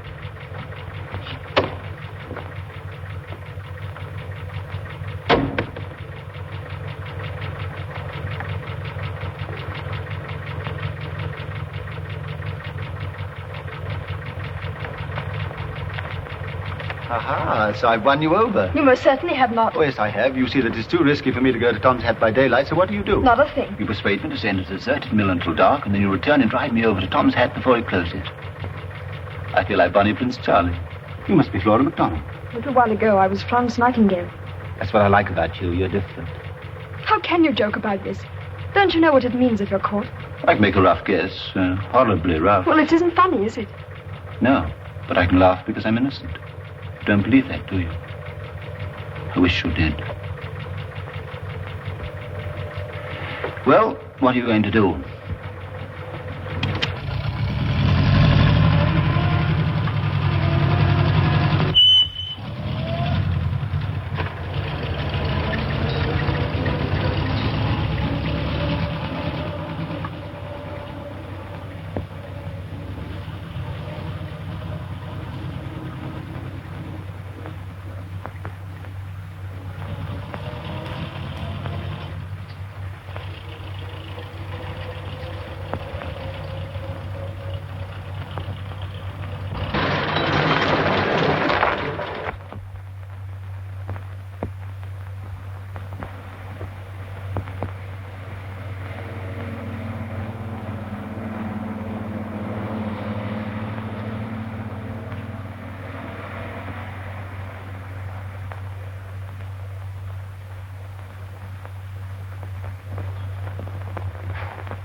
For what we're about to receive, may the Lord make us truly thankful. Okay. Chris, do behave yourself. You're meant to think what grace means. Okay. It ought to be said in Latin, really. You needn't swank just because you were top in Latin last term. Go to the dentist this morning? Yes, Dad. You hurt? No fear. Look. Oh, it is a big hole, isn't it? But it didn't hurt. I hardly felt anything. The only thing is, I must have my potatoes mashed. You know, I don't mind going to the dentist. You were jolly white at breakfast. I wasn't. Yes, you were. You were wobbling like a jellyfish. Here, let's have a look. Big, isn't it? Do get on with your lunch. It's not a very nice conversation. I may have to have a plate. Stanley, be quiet. Chris, you might lend me your gun after lunch. I want it myself, old boy. Erica, you shouldn't let either of them have it. It's highly dangerous. Top of the class. Don't tease him, you two. He does speak English. Highly dangerous. Oh, shut up. Now that is English. Chris can't shoot straight anyway. Can't I? What about this? Christopher, don't be disgusted. It's a jolly fine one. Take it away, Chris, and go and wash your hands. I washed them before lunch. Do as I tell you. Okay. Sergeant tells me you ran out of petrol, Erica. Yes, I had to push her for miles. Haven't they caught him yet? No, not yet. It's only a matter of time, of course. Of course, my dear Watson. Is your tooth all right, Stanley? Shall I have your potatoes mashed with milk? It's all right. Don't fuss, Erica. It really depends how much money he has. That's often a big factor in cases like this. Big what? Factor. Never heard of him. Richard. How much did he have on him? Oh, please think about 3 shillings. That artful old solicitor took £2 or £3 in advance. Did you wash your hands, Christopher? Yes, Erica. Then sit down and get on with your lunch. Directly he spent those last 3 shillings, it looks to me as if he's caught like a rat in a trap. Do as I tell you, Christopher. Okay. Guns are the best things for rats. Don't be such a swank. The rat was probably dead when you shot it. One it was racing across the backyard. If I could go and look for this chap with my gun, I could have a pop at him, couldn't I, Father? Oh, Christopher, don't talk so much. What's the matter with you? Nothing. I wonder what you'll buy with his last 3 shillings. Food, of course. I know that. I meant what kind of food. Sausages. The best thing will be chocolate. It has very good staying power. Suppose you didn't dare go into a shop to get food. Then I'm afraid he'll be very hungry. And that, of course, may force him to come back. Unless he faints of hunger and dies in the field. With rooks pecking at his eyes.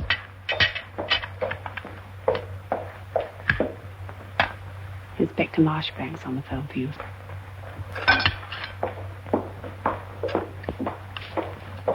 Perhaps there's some news.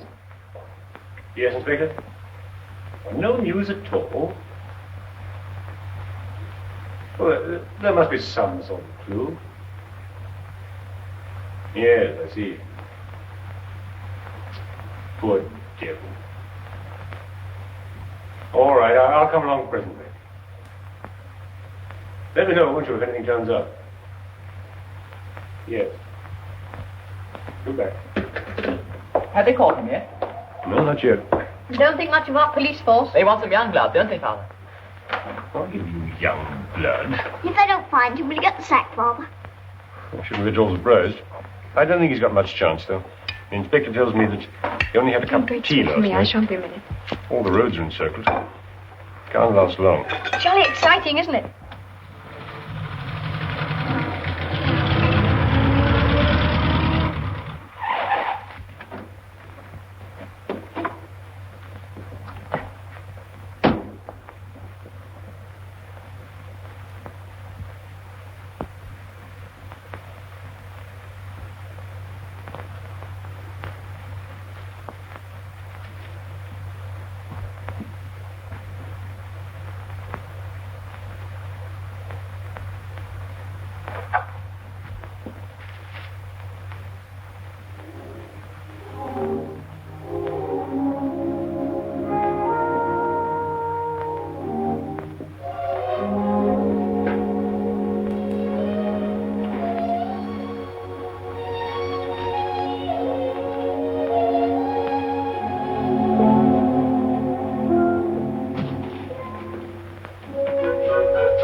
Looking for these?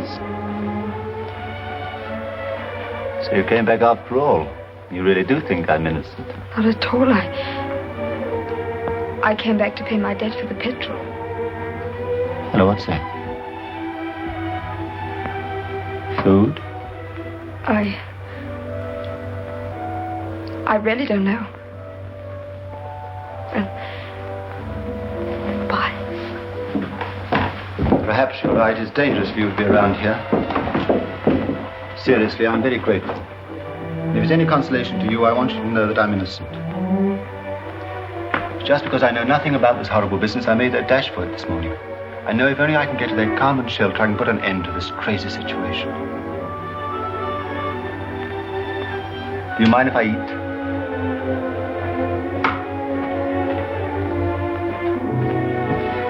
Talking of shelters, there's more than I can bear.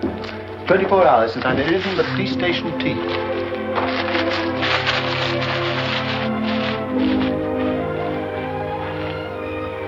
No table.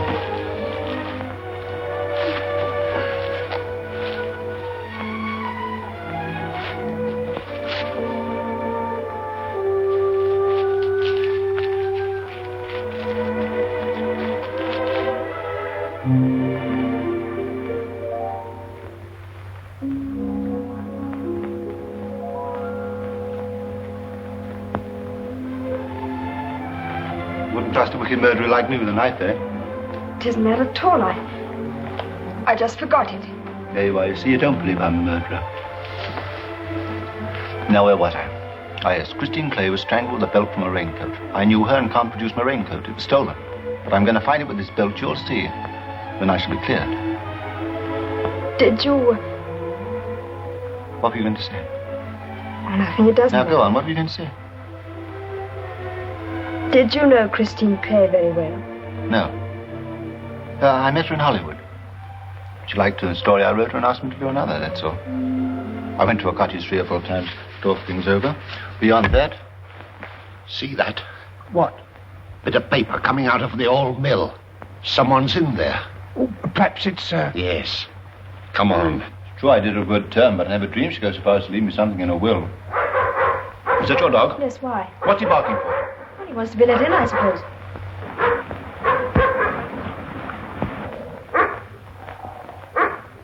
Grab hold of him. Me? Yes, get on with it. But what if he bites me? In the cause of duty, you may get a stripe. What's good of a stripe if I haven't got no arm to wear it on? Go on, grab hold of that dog.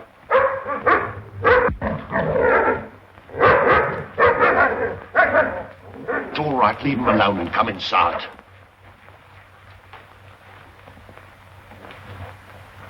Anyone up there? No. Now then, my lad, this is no time for fun.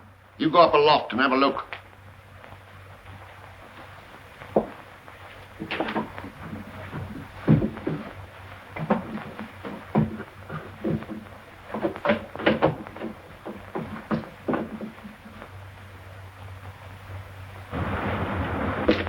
All right, Sergeant. No one up there. Are you sure? Oh, I couldn't see no one. Did you look? Of course I did. I'm going to make sure. Haven't you got no confidence in me, Sergeant? None at all. I've a good mind to go up and have a look myself.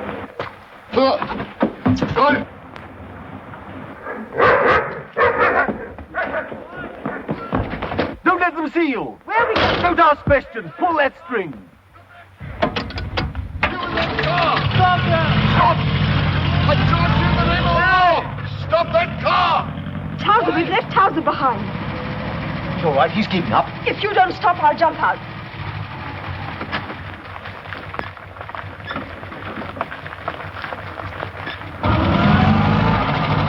Let's gun him in the eye. First round to us. Overbreaking a little dark now. Next stop, Tom's Hat. What was it the man at the petrol pump said? Mile to the crossroads, then take a left fork. 2 miles beyond that and into all our troubles. Our troubles? Your troubles, you mean? Can't you realize what you've done? You've made me run away from Sergeant Ruddock. Why, he's my friend. He taught me how to drive. My father's chief constable. Can't you understand? I'm on their side. Sorry. Forgive me, of course you must drive straight back.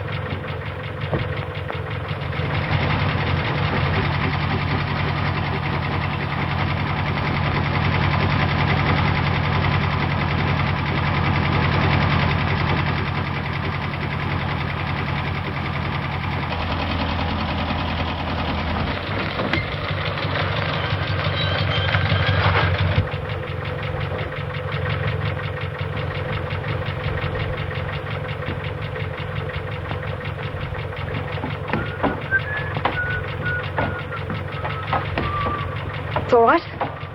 It's going to take the left fork anyway.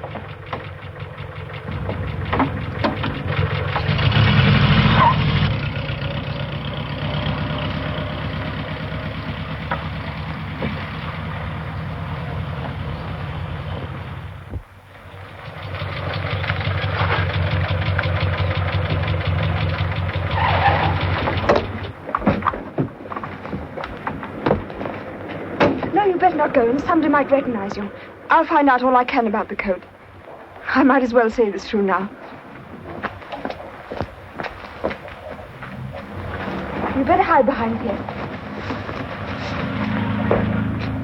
Fear out of the office.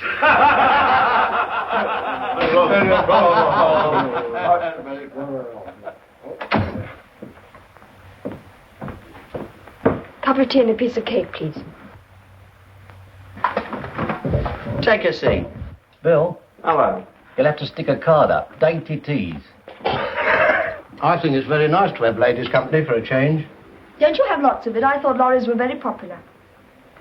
There's your lorry out there. I've always wanted to drive one of those. I've always wanted to be a tightrope walker myself. No, you're the wrong build. Better stick to lorry driving.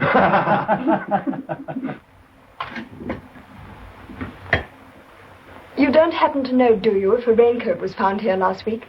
If it was, it'll never reach the lost property office. Let me see now. A coat. Well, as a matter of fact, there was one old fella. More or less of a tramp, really. He mends broken chart. No, I'm wrong, miss. You'll never find that coat. No, you're right, Bill. It was old Will the China mender. Don't remember? He had a raincoat that was nearly new. Said a bloke had given it to him. We chipped him about it. Trying to kid us that people give brand new coats away.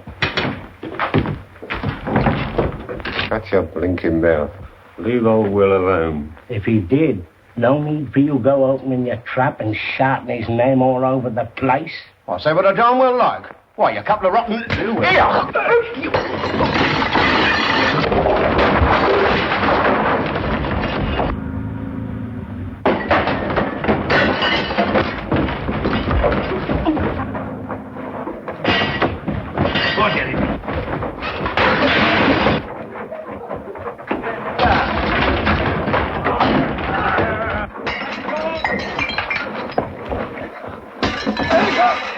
Very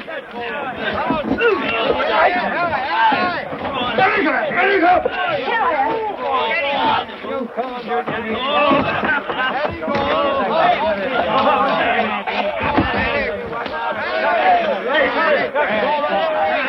I didn't want you to get hurt. What was all the fuss about? Your coat. You're quite right, it was stolen. An old tramp's got it, but his two friends wouldn't let him tell me. Oh, quick, put your head under there.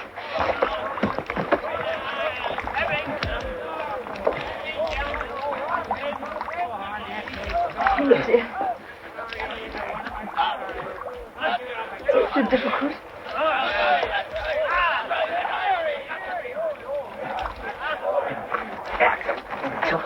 Here, Governor. If you want to find old Will the China-mender, you'll get him late tonight at Nobby's lodging house at Gilchester. Well, how far is that? About 30 miles. I've often given him a lift there. Here, what's the matter with you? Get out of it.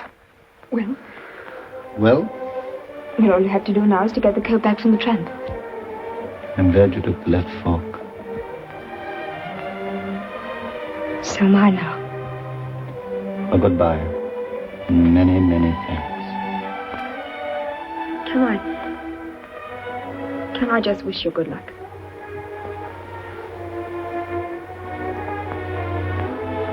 You ought to get back. How are you going to get there? We'll try one of the You lollies. can't, they're all going the other way. Probably get a lift in a police car. There'll be one along soon.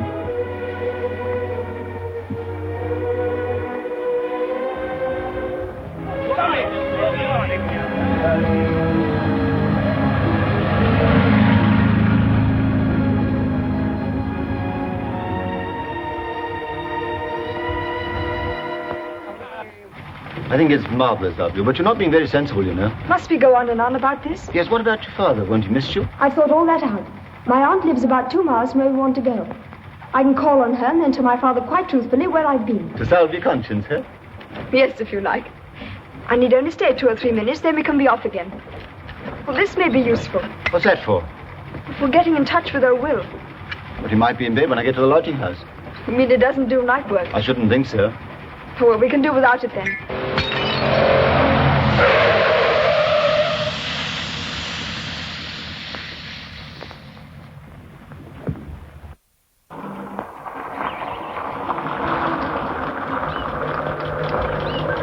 I shan't be 2 minutes. Right, I don't be longer. I shan't feel too safe sitting here. All right. How are you, Miss Erica? It's a long time since we saw you last. Madam will be pleased to see you. It's nice to see you, Lemon. Is Auntie in? Oh, yes, miss. It's Miss Felicity's birthday, you know. She's having a party. Oh, well, perhaps I'd better not stay. I'd forgotten about the birthday. Oh, but you must stay, Miss Erica. She'd be so disappointed if you didn't. Just go, Aid. It'll be quite all right.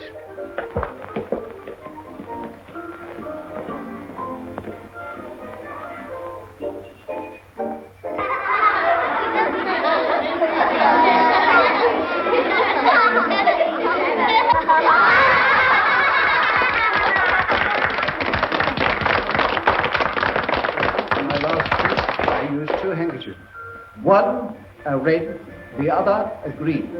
Now, I want you to watch me very carefully, because I'm going to tie them together very securely in this manner. 1 knot, 2 knots. I pull them quite tight. Now, the next thing I do is to roll them up tightly into a ball. And it's very essential for this trick. We're just having the that I culture. place them in the dark. Then perhaps The afterward only you might thing help that us to I look have after the that's really children. dark here So sweet of you to remember Felicity's birthday. Now, children, you all know the game. Don't fiddle so, Marjorie. One of you has to go outside. Me? Don't interrupt, Harold. I want to go outside. That is for me to decide. I think I must go. Oh, I see. Well, run along, Harold, and come back. Erica, you know this game, don't you? I don't think I remember, Auntie. I really ought to go. But you've only just come. Of course you remember the game. We used to play it so often and often. Now, you go outside and don't come in till we tell you.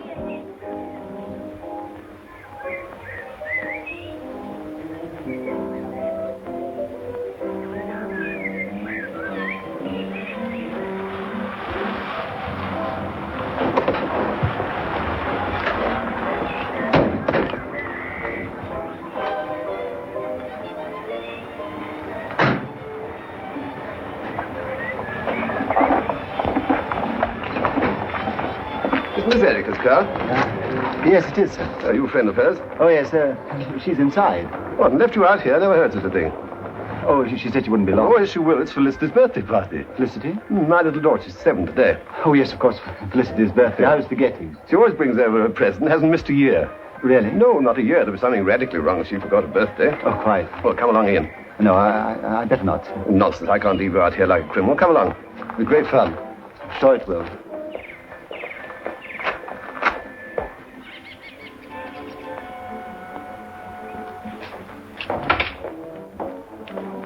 Erica, my dear, this is a nice state of affairs.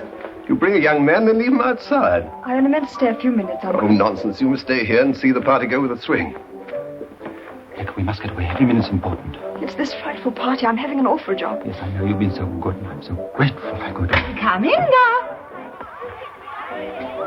I'm sorry, I didn't know. Hello, my dear. Do you know what Erica did? Left her friend outside while she was romping with the children. Really? I'm very sorry. I honestly only meant to stay a few minutes. I came because I wanted You came to bring Felicity her birthday present, didn't you? Oh, it is sweet of you, Erica. One of those lovely little stone dwarfs for the garden, isn't it nice? It's exactly like the ones we've got. It'll fit in so nicely. Should we join the others? Hello, Daddy. Hello, darling. Oh, Erica, do let's play Find the Thimble. Hello, Christy. You having a nice time? Yes, thank you, Erica, but I want to play Find the Thimble. Well, I expect you can if you ask Mummy. I mean, I want you to play it. I can't just now, dear. I will presently. But why can't you play it now? Come on, we'll play it on our own. Major Cunningham, Mrs. Cunningham.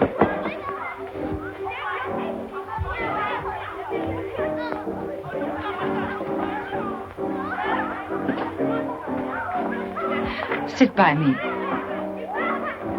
Basil, get the crackers, please. Oh, yes, of course. Mr.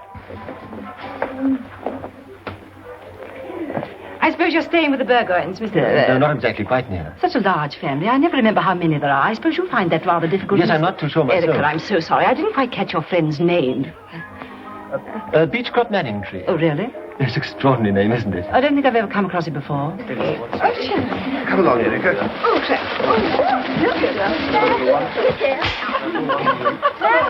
Let's go now. We can't then start thinking things. I started thinking things long ago. Be quiet. Love calls but once, though passion off.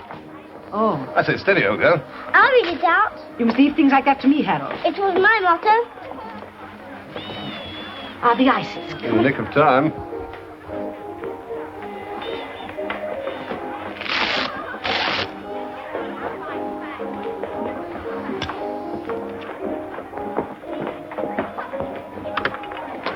Auntie, we really ought to be going. Yes, I really think we should. Yes, of course. Would you mind taking these ices for me, please? Oh, certainly, of course. Are these strawberry? Yes, the red strawberry and the white's vanilla, you see. Fancy. What a nice young man that is, Erica. Has your father known him long? Oh, not very. What does he do for a living? A sort of clerk, I believe. Oh, in what? Advertising. He makes up advertisements. What a very uncommon name. What did you say, Horace? A beech tree Manning crop. Oh, I didn't see you there. Would you just take those ices to those nurses over there for me? What a very sweet girl Erica is. Don't you think so, Mr. Croft? Yes, awfully nice. Have you known Colonel Burgoyne long? Oh, yes, years and years. Your work must be very interesting. My work? Yes, Erica's just been talking to me about it. Oh, yes, of course. Do you like it? So many young men of today dislike their work. Oh, I love it. I find it very satisfying. It must be awfully difficult to strike the right note. Well, first, perhaps. Oh, of course, you need a good ear. Yeah? I should have thought an eye would have been much more important. Yes, that's important, certainly. But I can read at sight now. Beg your pardon? I mean, I can sing a piece of music if it's put in front of me. See. And play, of course. Oh, yes, of course.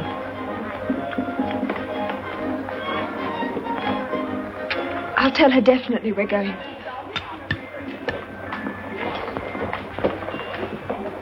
Auntie, I've got rid of those ices. Now we really should be going. Very well, my dear. It was nice of you to come. It's a pity you have to go so soon. I've had such an interesting talk with your friend, Mr. Manningcroft. We want another game, Mother. Oh, let's get the ices served first.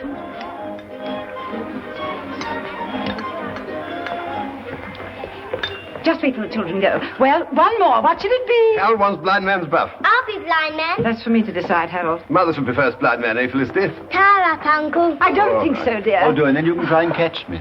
Oh, very well.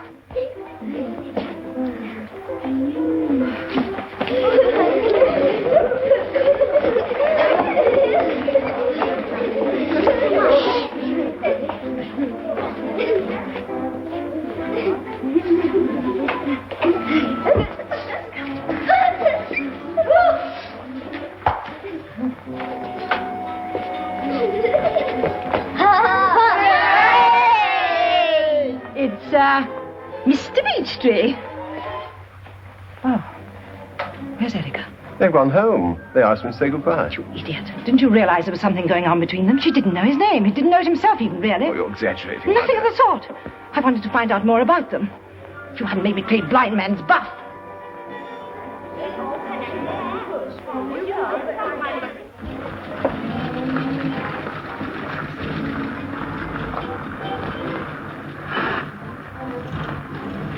There you are, Basil. What did I tell you? They've not gone home. They've taken the other direction.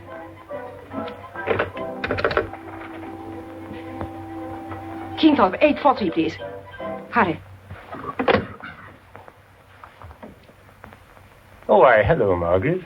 Thought we should never get away. Didn't you think she seemed a bit suspicious? I don't think so, just naturally inquisitive. She seemed satisfied with the answers I gave. I nearly died when you produced that china dwarf. I wonder if she'll ever miss it from the garden. We mustn't laugh.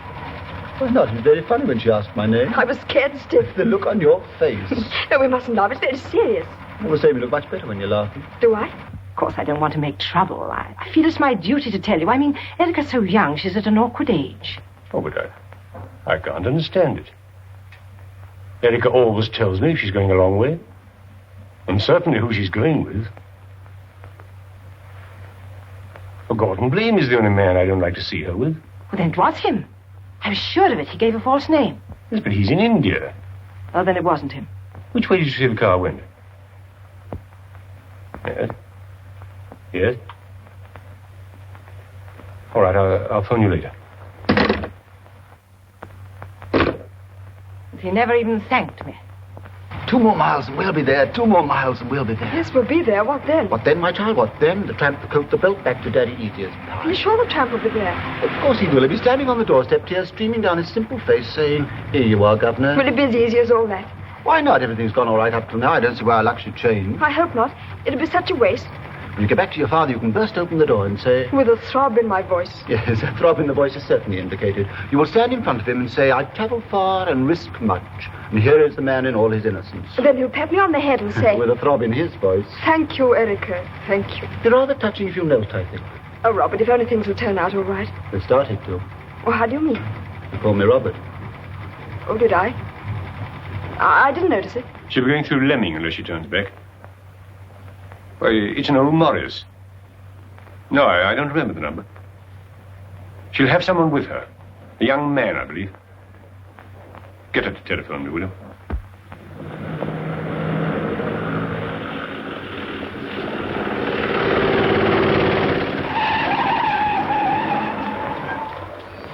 Excuse me, you Miss Burgoyne? Yes. Your father's chief constable, isn't he? Yes, why? He wants you to phone him right away. Oh. Says it's urgent. Will you step inside? Why? You're the chap who escaped from the police court this morning. I've seen your picture. Here, you better come inside here. Quick, step on it.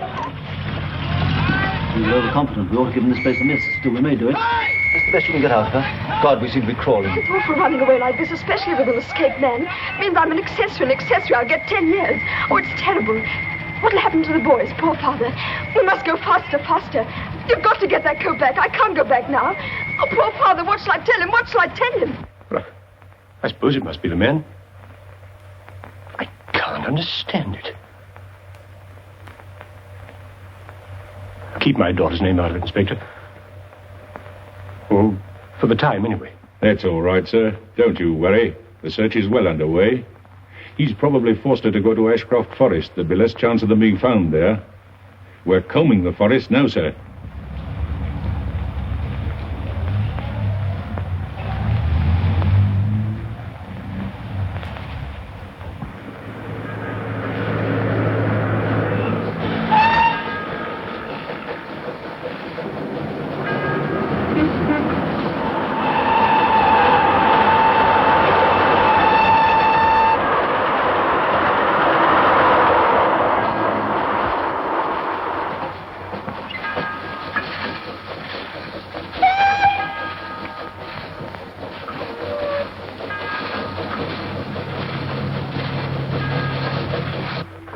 It's all right, my dear. We're perfectly safe here. We'll hide here for a bit. The whole thing will be over in a couple of hours or so. We can shake hands and you'll never see me again. Won't I? Well, you needn't ever see me again. Put your collar on. It's all right, Red. Now, you do as I tell you. I know exactly how you feel. You see no end, can you? You don't believe it's true. The night always exaggerates things, doesn't it? Personally, I like the night. It's much more alive than the day. Look at those people in that train. Eating. Actually eating. I tell you what, I'll scatter about for something to eat, shall I? No, we'll wait. We'll wait until the coat's safely in our hands, and then we'll eat. And how we'll eat. Straight through a 7-course dinner. 2nd helpings and champagne. Well, I'm going now.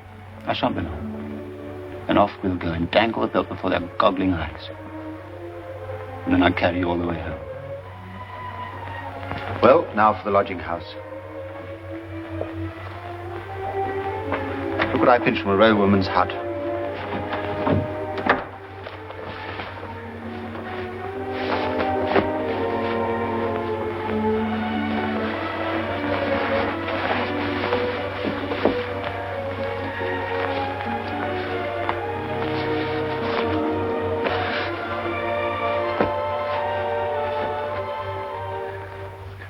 Well, how do I look?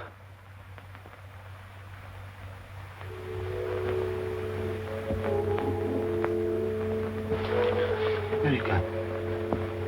Erica, darling, do say something. Can't. I just can't. I know I'm being silly, but I'm so terribly tired.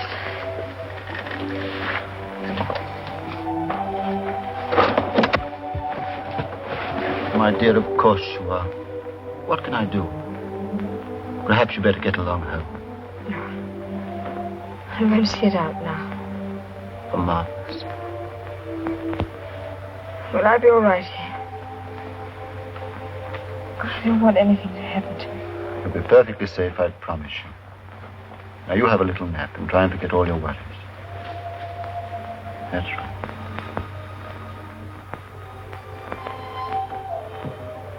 Towser. Look after her, Towser.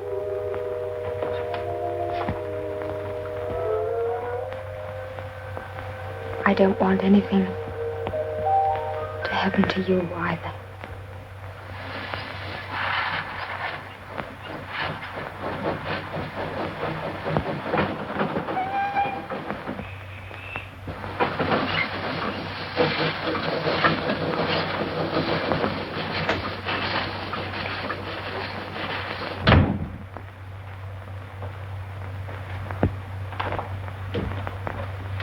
Evening, Nobby. Why, Nobby? He's been dead since before the war. Oh, got a beard? One left. Okay. Number 6. Thanks. Oh, Will in yet? Will? No, I've kept his bed. You're a pal of his? Yeah. I didn't know he had one. Yeah. Oh, yes. Good night.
I'm coming your way.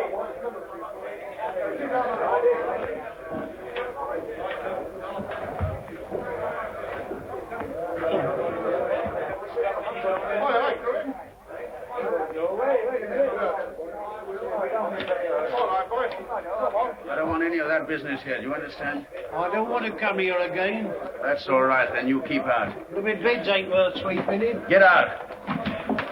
Ogle hasn't gone yet, has he? You're his pal, you ought to know. Just woke up. Do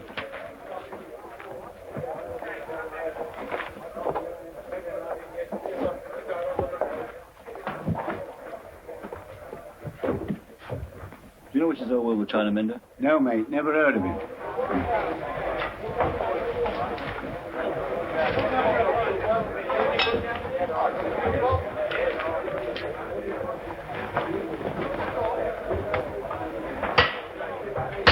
So that's the game, is it?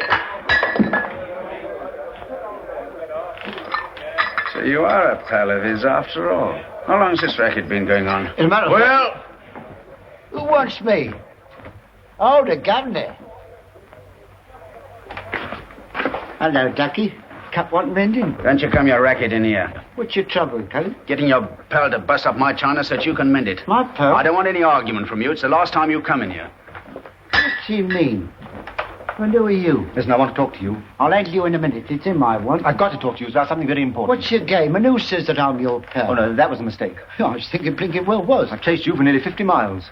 50 miles? What for? Do you know anything about a raincoat? I don't know what you're talking about. I've got to get alone. You do know something about it.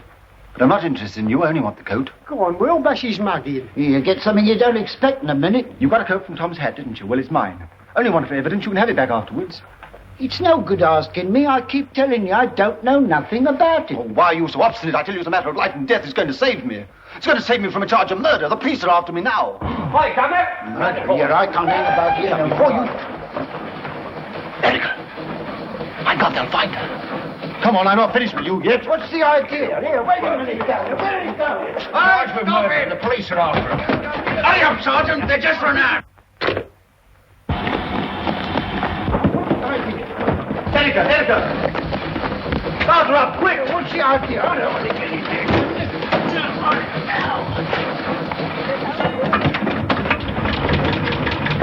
Try that way. Yeah, the chap knows all about it. He's keeping his mouth shut. Kidnapped! They're coming.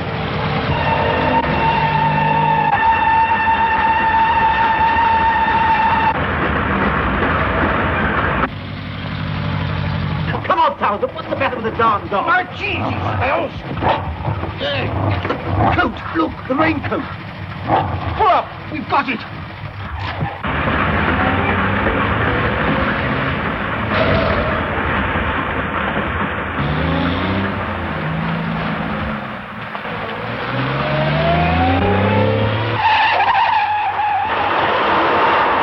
I didn't know what you were up to, Governor.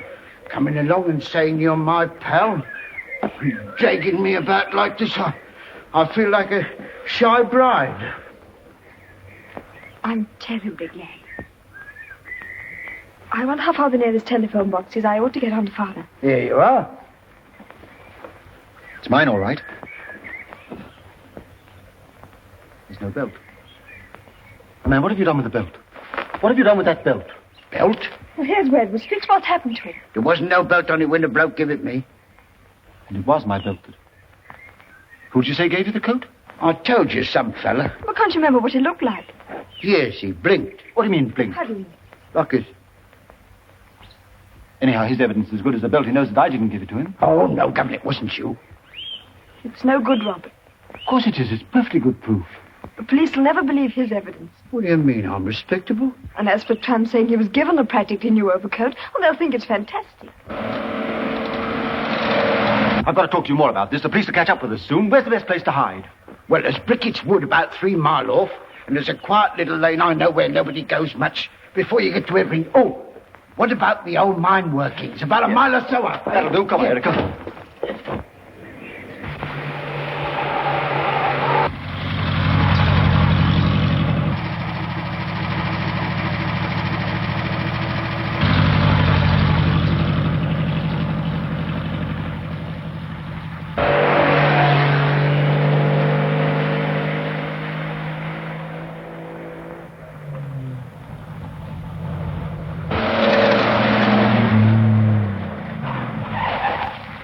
Let's try the old mine workings.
He's all right, they'll find him. You're all right, you mean? I'm going back. Don't just little idiot. Come on. Hold on, miss, hold on. Have you got him? No, we've got him. Which way did he go? Now, Miss Burgoyne, we know that your being involved in this is no fault of your own. Really? Yet we naturally surmise that you were trying to trap him. I see. When he gave you the slip, where do you think he was making for? I don't know. And he said nothing at all? Nothing at all.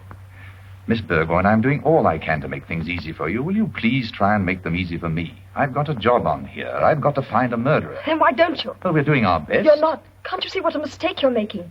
You find a clue, then follow it to death. The evidence against Tisdall is very strong. It's not. Can't you tell he didn't do it? He had no reason to. The woman was helping him. He told you that. Yes, he told us a lot of things. And if you'd stop chasing him, you might find the real murderer. I should like to know why you take all this interest in Tisdall.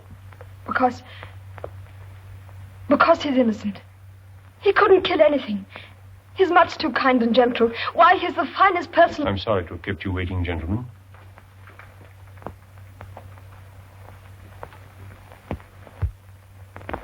For what we're about to receive, may the Lord make us truly thankful.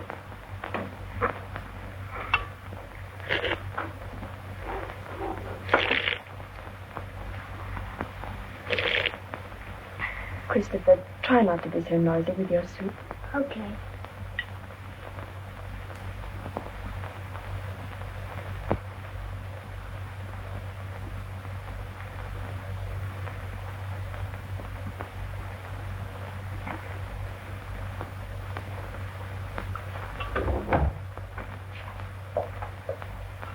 Your father would like to see you when you finish, Miss Erica.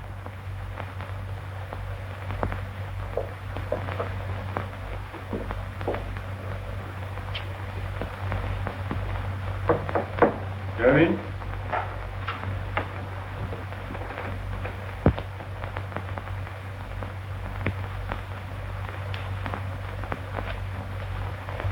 Come in, Erica, my dear.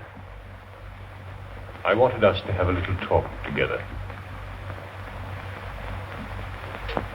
I can quite understand that you didn't want to speak in front of those detectives. But surely there's something that you want to tell me that might help us to find this fellow. No, Father, there's nothing. I see. You still persist in shielding a man wanted for murder. He's not a murderer.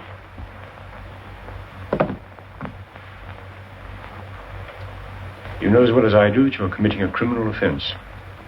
And I'm responsible.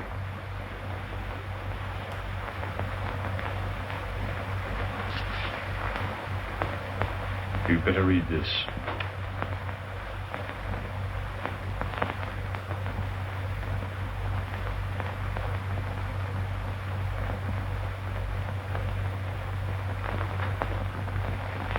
Must you do this, Father? You'd better go to your room and stay there for the time being.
Is everything all right?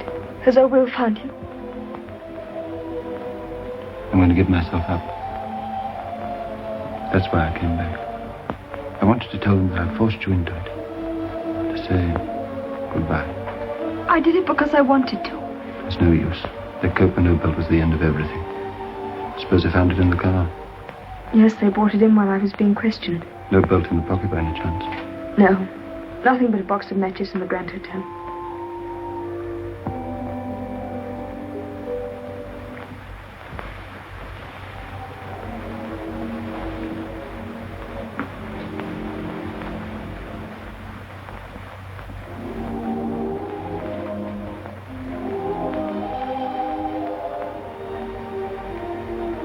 I've got to go. Oh, Will's waiting. Would you go now? I don't want to look round.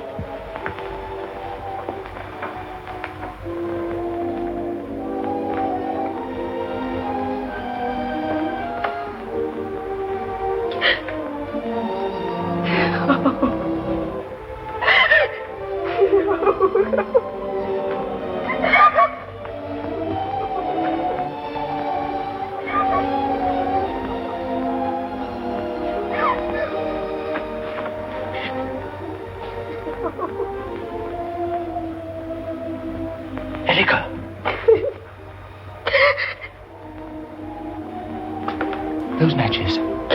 Did you say Grand Hotel? Yes, why? I've never been there in my life. Then whoever killed... Has been, or still is, the Grand Hotel.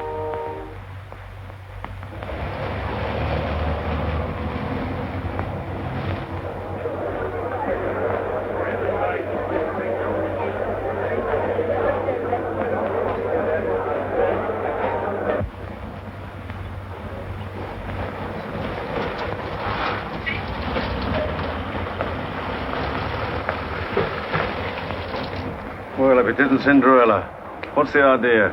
What idea? He's dressing up for the ball. I don't know what you mean, officer. Well, this. I've been watching you for the last half hour.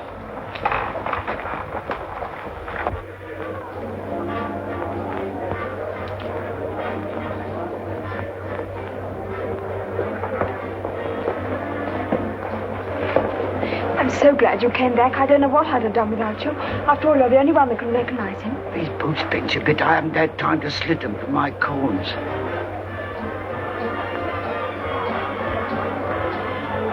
Hadn't we better start looking for him? Yes, all right.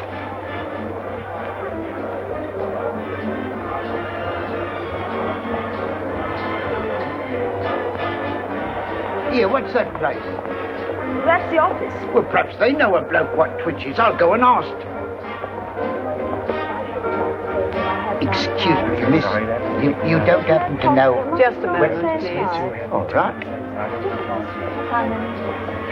No good asking her. She'll never know a thing like that. But what about trying in there, eh? Yes, anywhere. Yeah.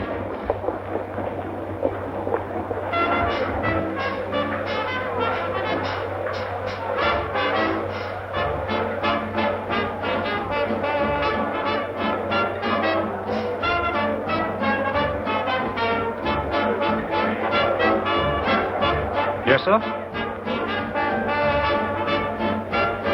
Table for two, please. Thank you.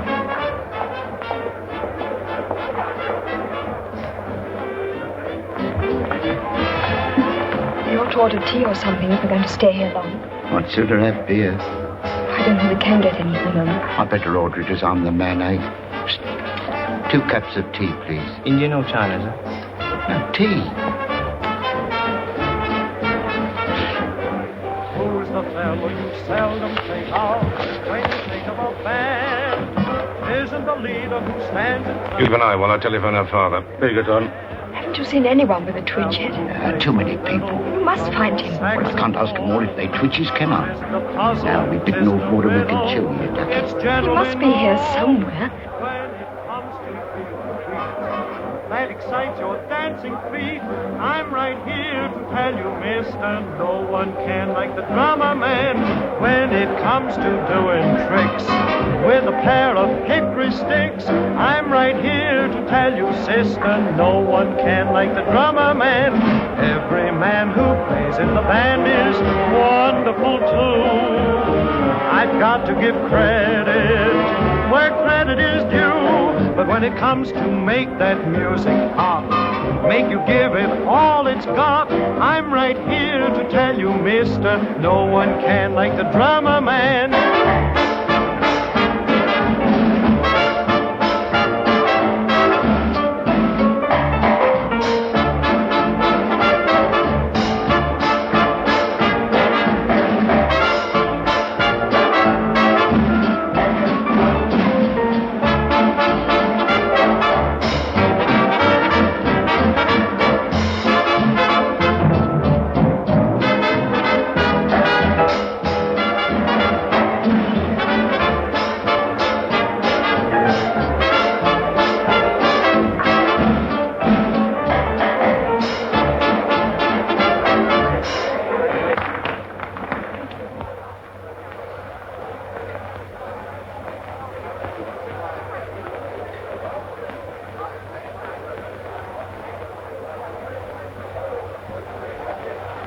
Sort of twitch is it? Just with one eye?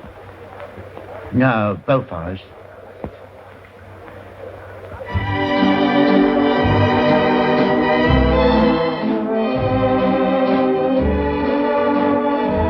can't see nothing with all these people crowding about.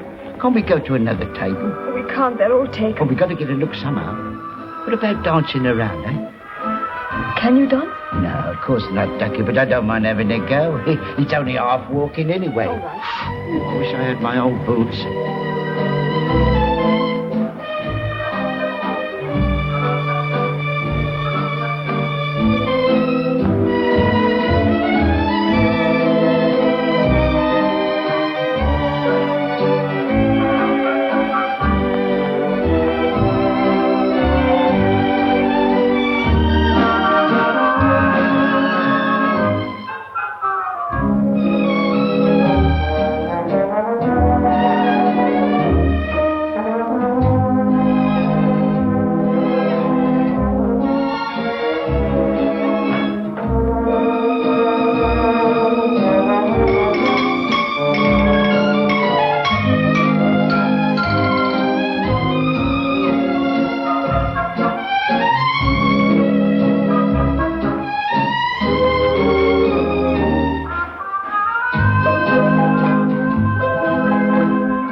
I want you, old man.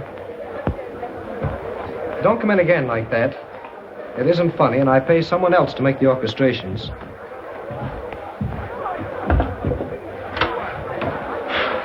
I'm afraid it's no good, Ducky. We mustn't give up. The cops have been watching us for the past quarter of an hour. I know. I didn't think you'd noticed. I didn't think you hadn't, neither. They're probably looking for Mr. Tisdale.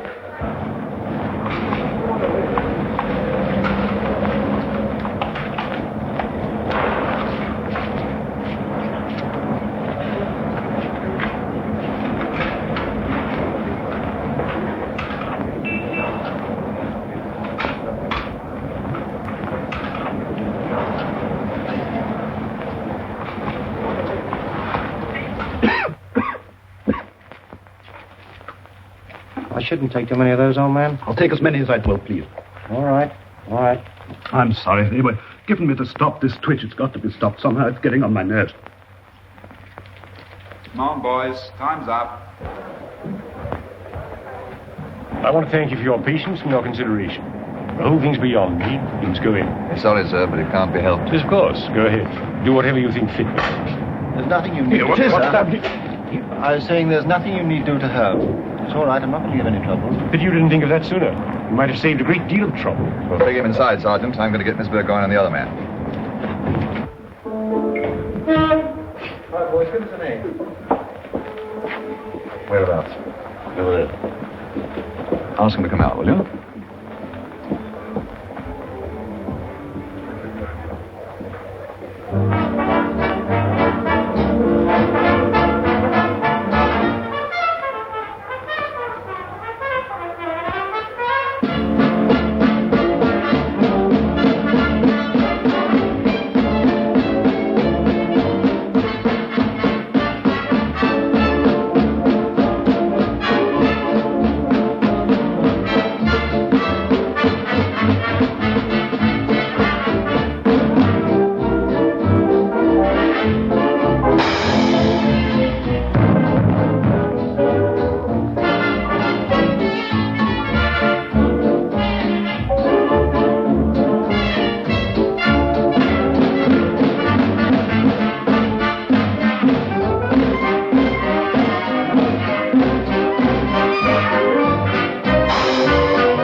All right, let's get along.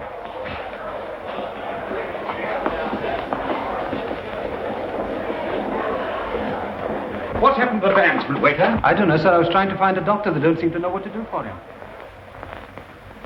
Oh, can't we help? Your last efforts at first aid weren't much of a success, were they? Can't you be human for once?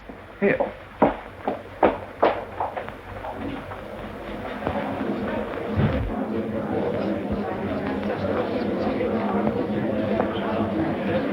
Here, let me see. Get some brandy, sir. Will! Will!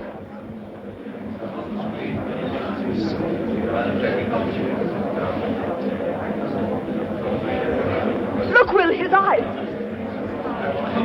Someone wiped the black from his face.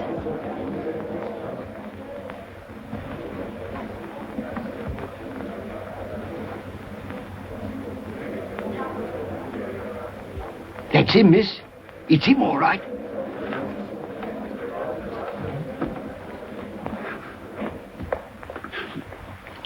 You gave an old tramp a raincoat, didn't you? What did you do with the belt that belonged to it? What did I do with the belt?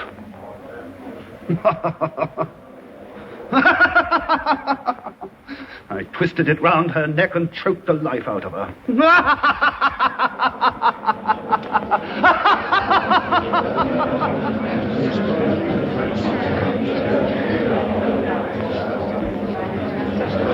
Found him. It's all right. It's all right.